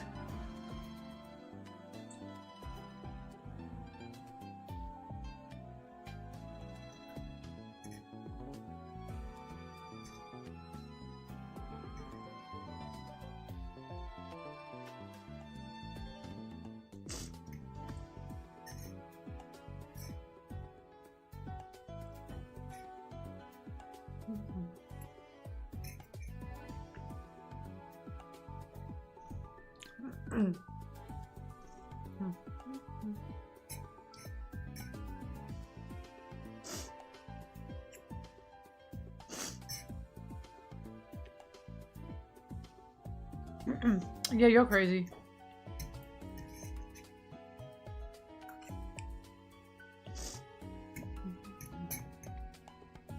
Oh my god, bone apple teeth. So true.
I'm hungry. And I forgot my water. Hang on.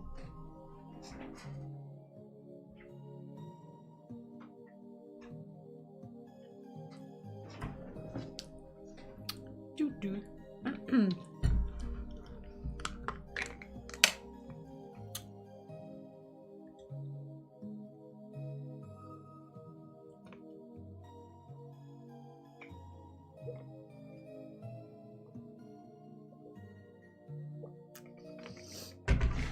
Sitting here eating, drinking with this on the screen.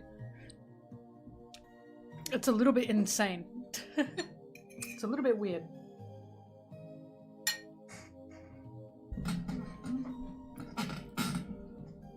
And you're all watching me.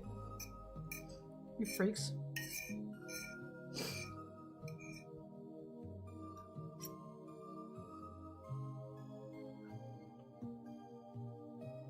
Go girl, give us nothing.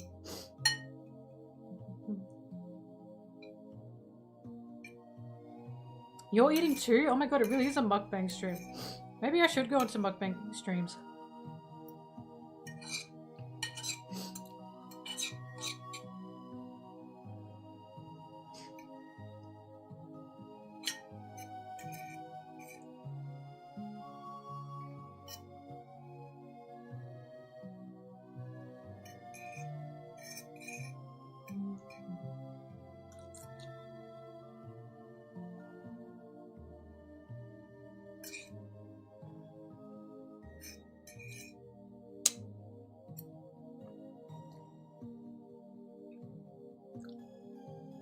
Why can't you people watch? People watching is such a fun activity.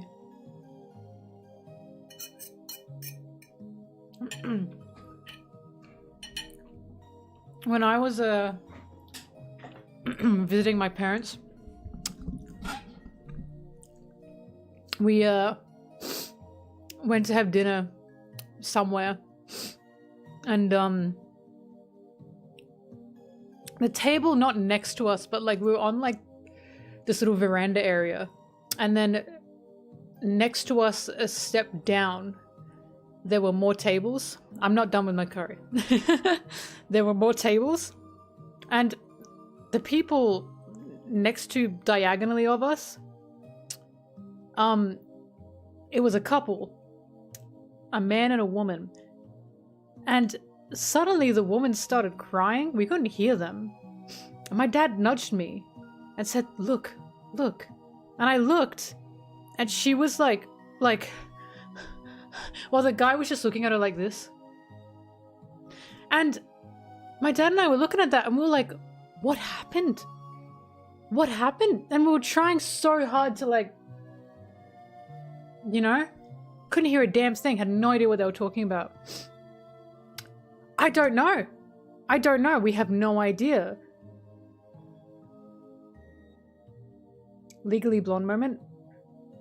Our guesses were it was either a breakup, cheating, or he had like bad medical news to tell her of himself or something. Those were my three guesses. But we don't know. We had no idea. Because we were just watching. And my dad was like, I want to like ask. He was like, I want to go over and ask. And he didn't actually, of course. I was like, don't, asshole. But it was like, they couldn't see us, but we kept like, I want to know. I don't know anything about their lives. All these people. I didn't even know who they were. But I gotta know. What happened?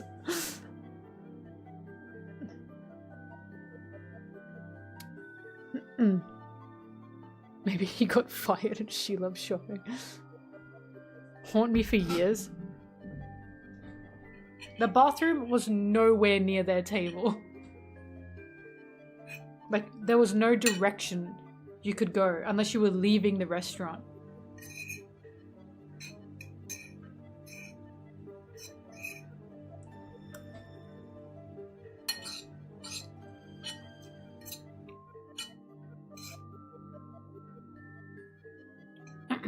But yeah, unfortunately, I can't tell you what happened there. We'll never know.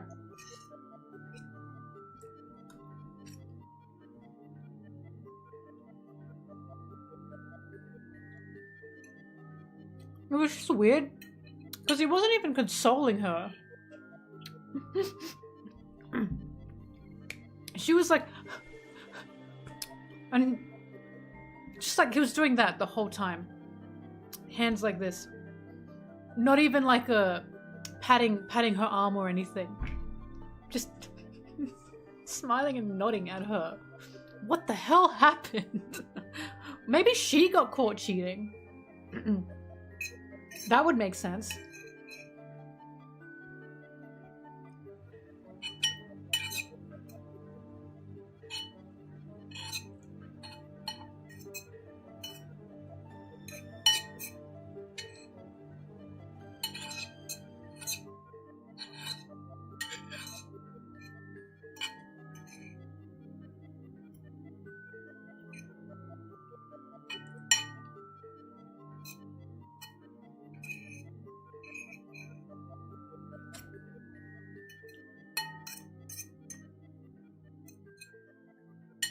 There's a scene in BoJack Horseman where this character, Sarah Lynn, my favorite character, one of my favorite characters in the show, she's dating Andrew Garfield in the show. And he's like, actually, Sarah Lynn, I'm here to break up with you. And she was like, what? And she was going crazy. And he was like, I did this in public so you wouldn't cause a scene. And she said, then you really don't know me. And I think about that a lot.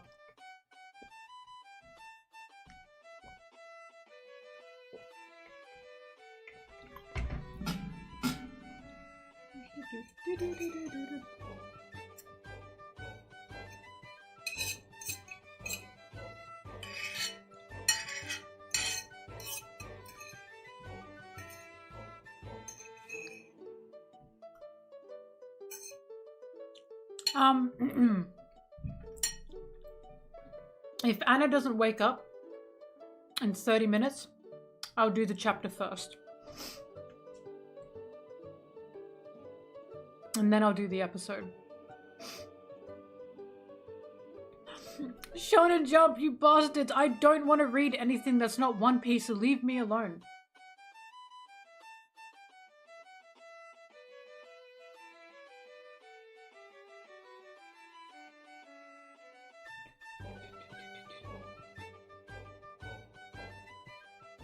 Every time I try and click One Piece, the pop-up thing happens. And it's like, read this, and I click it by accident.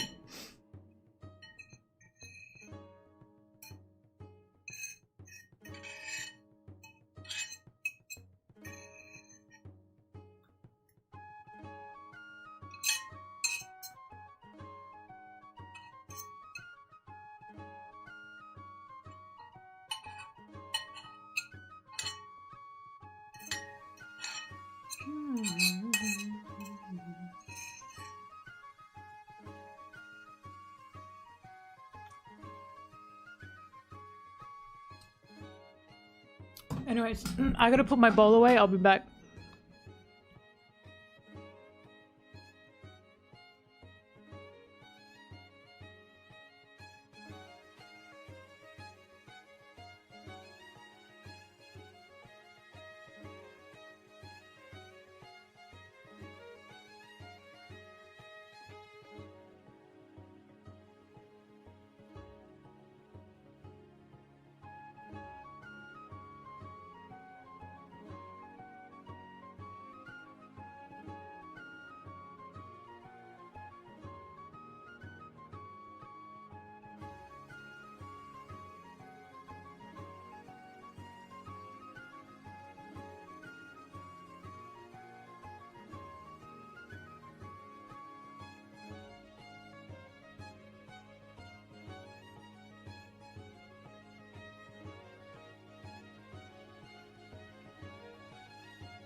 Or do.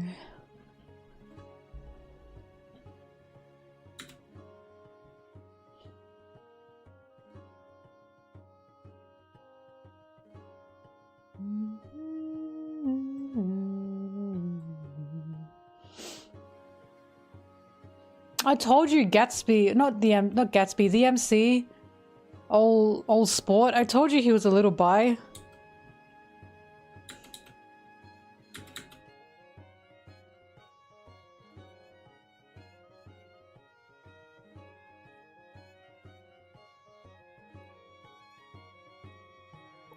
Wind is great, but a hot wind kills me. Do not come to Australia during the summer. It's like an oven. It's like you open the door and you get...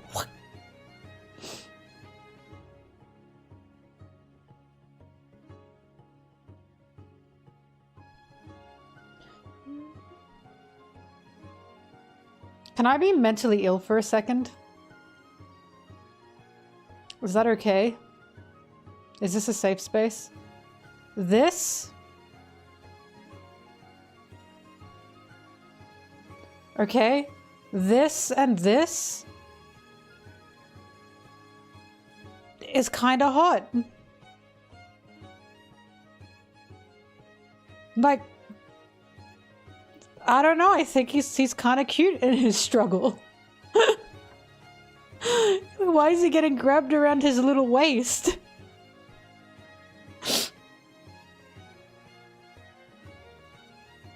But everything, but Sanji being included here.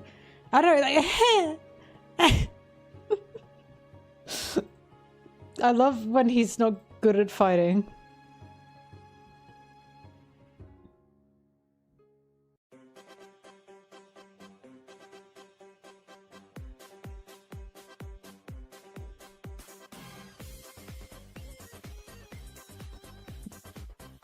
Ah.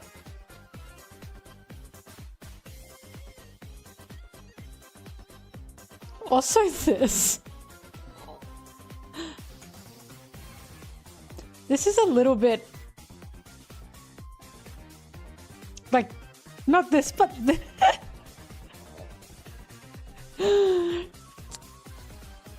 Take this out of context to get rid of the text and just show me this panel on its own. I'd be like, is this like some like monster fucker BL?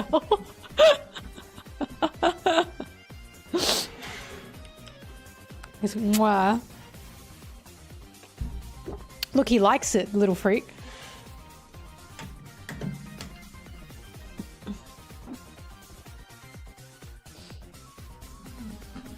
Yeah. You suck that hair. I think it was blowing into him, which is 100% more heterosexual.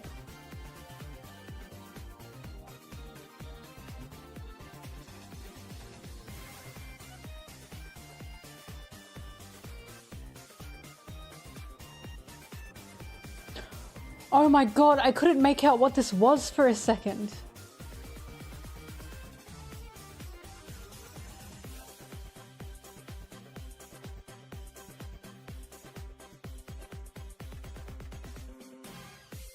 I couldn't make out what the hell that was.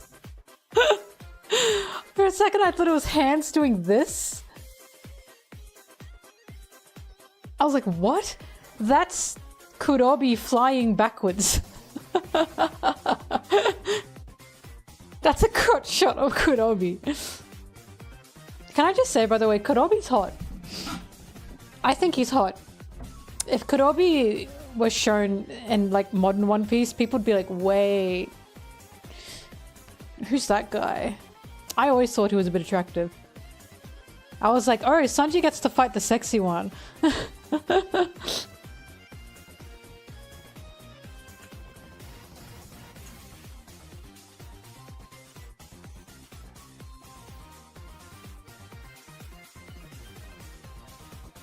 What? Why did closing that give me a virus? It didn't actually. Oh, Brigley's here. Get out!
Not to ask things of you guys, but can someone keep an eye on Shonen Jump and tell me when it tells me 30 minutes until the chapter?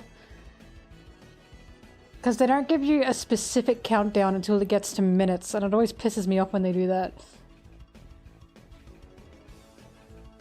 Because once it hits 30 minutes, I'll jump and get ready. 50 minutes, all right.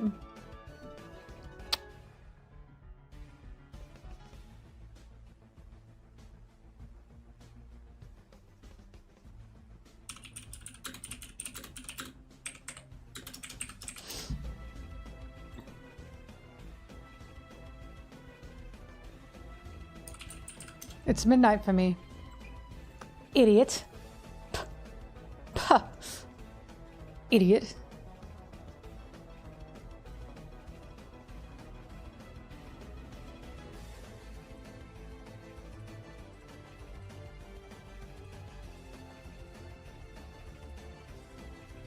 I don't know how it can be midnight in Japan when it's midnight in Australia. Paulie, you got your wires crossed.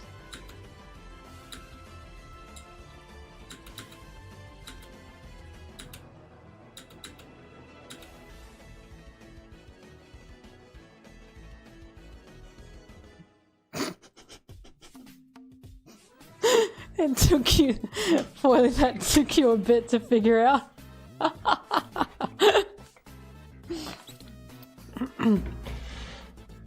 I was fully planning to keep that going until you figured out.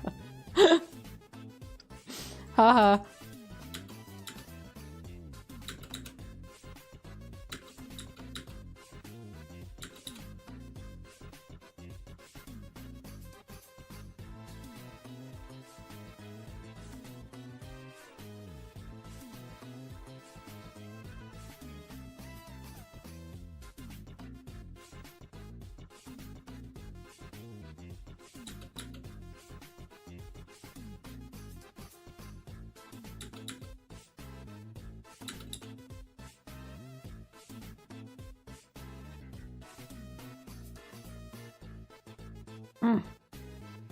Do you think daylight savings is Oda approved?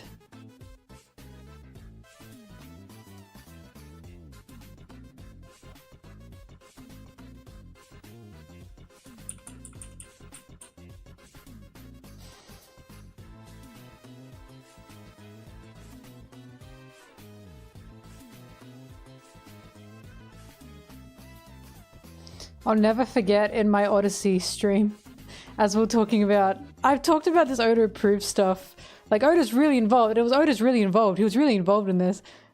And we were taking the piss out of that. Someone was like, Oda fixed my bike tire once. And then someone said, I heard Oda was really involved in his own birth. It was so funny. Like, no way.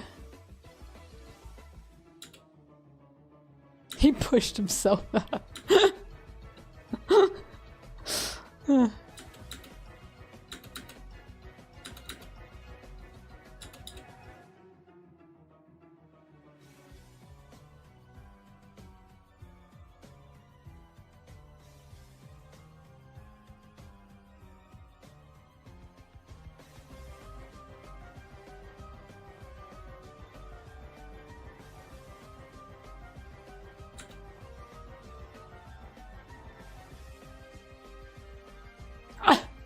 The 10-ton piss twister. Wait. When did Oda say that?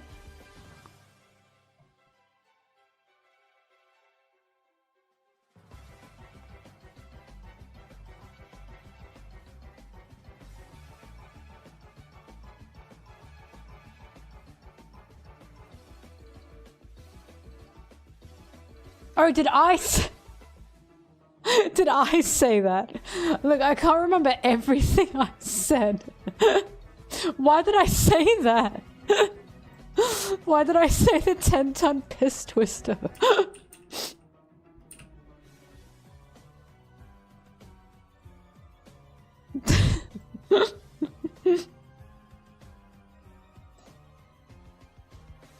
I put it in the compilation. That was ages ago. Dude, that compilation's like 5 hours long.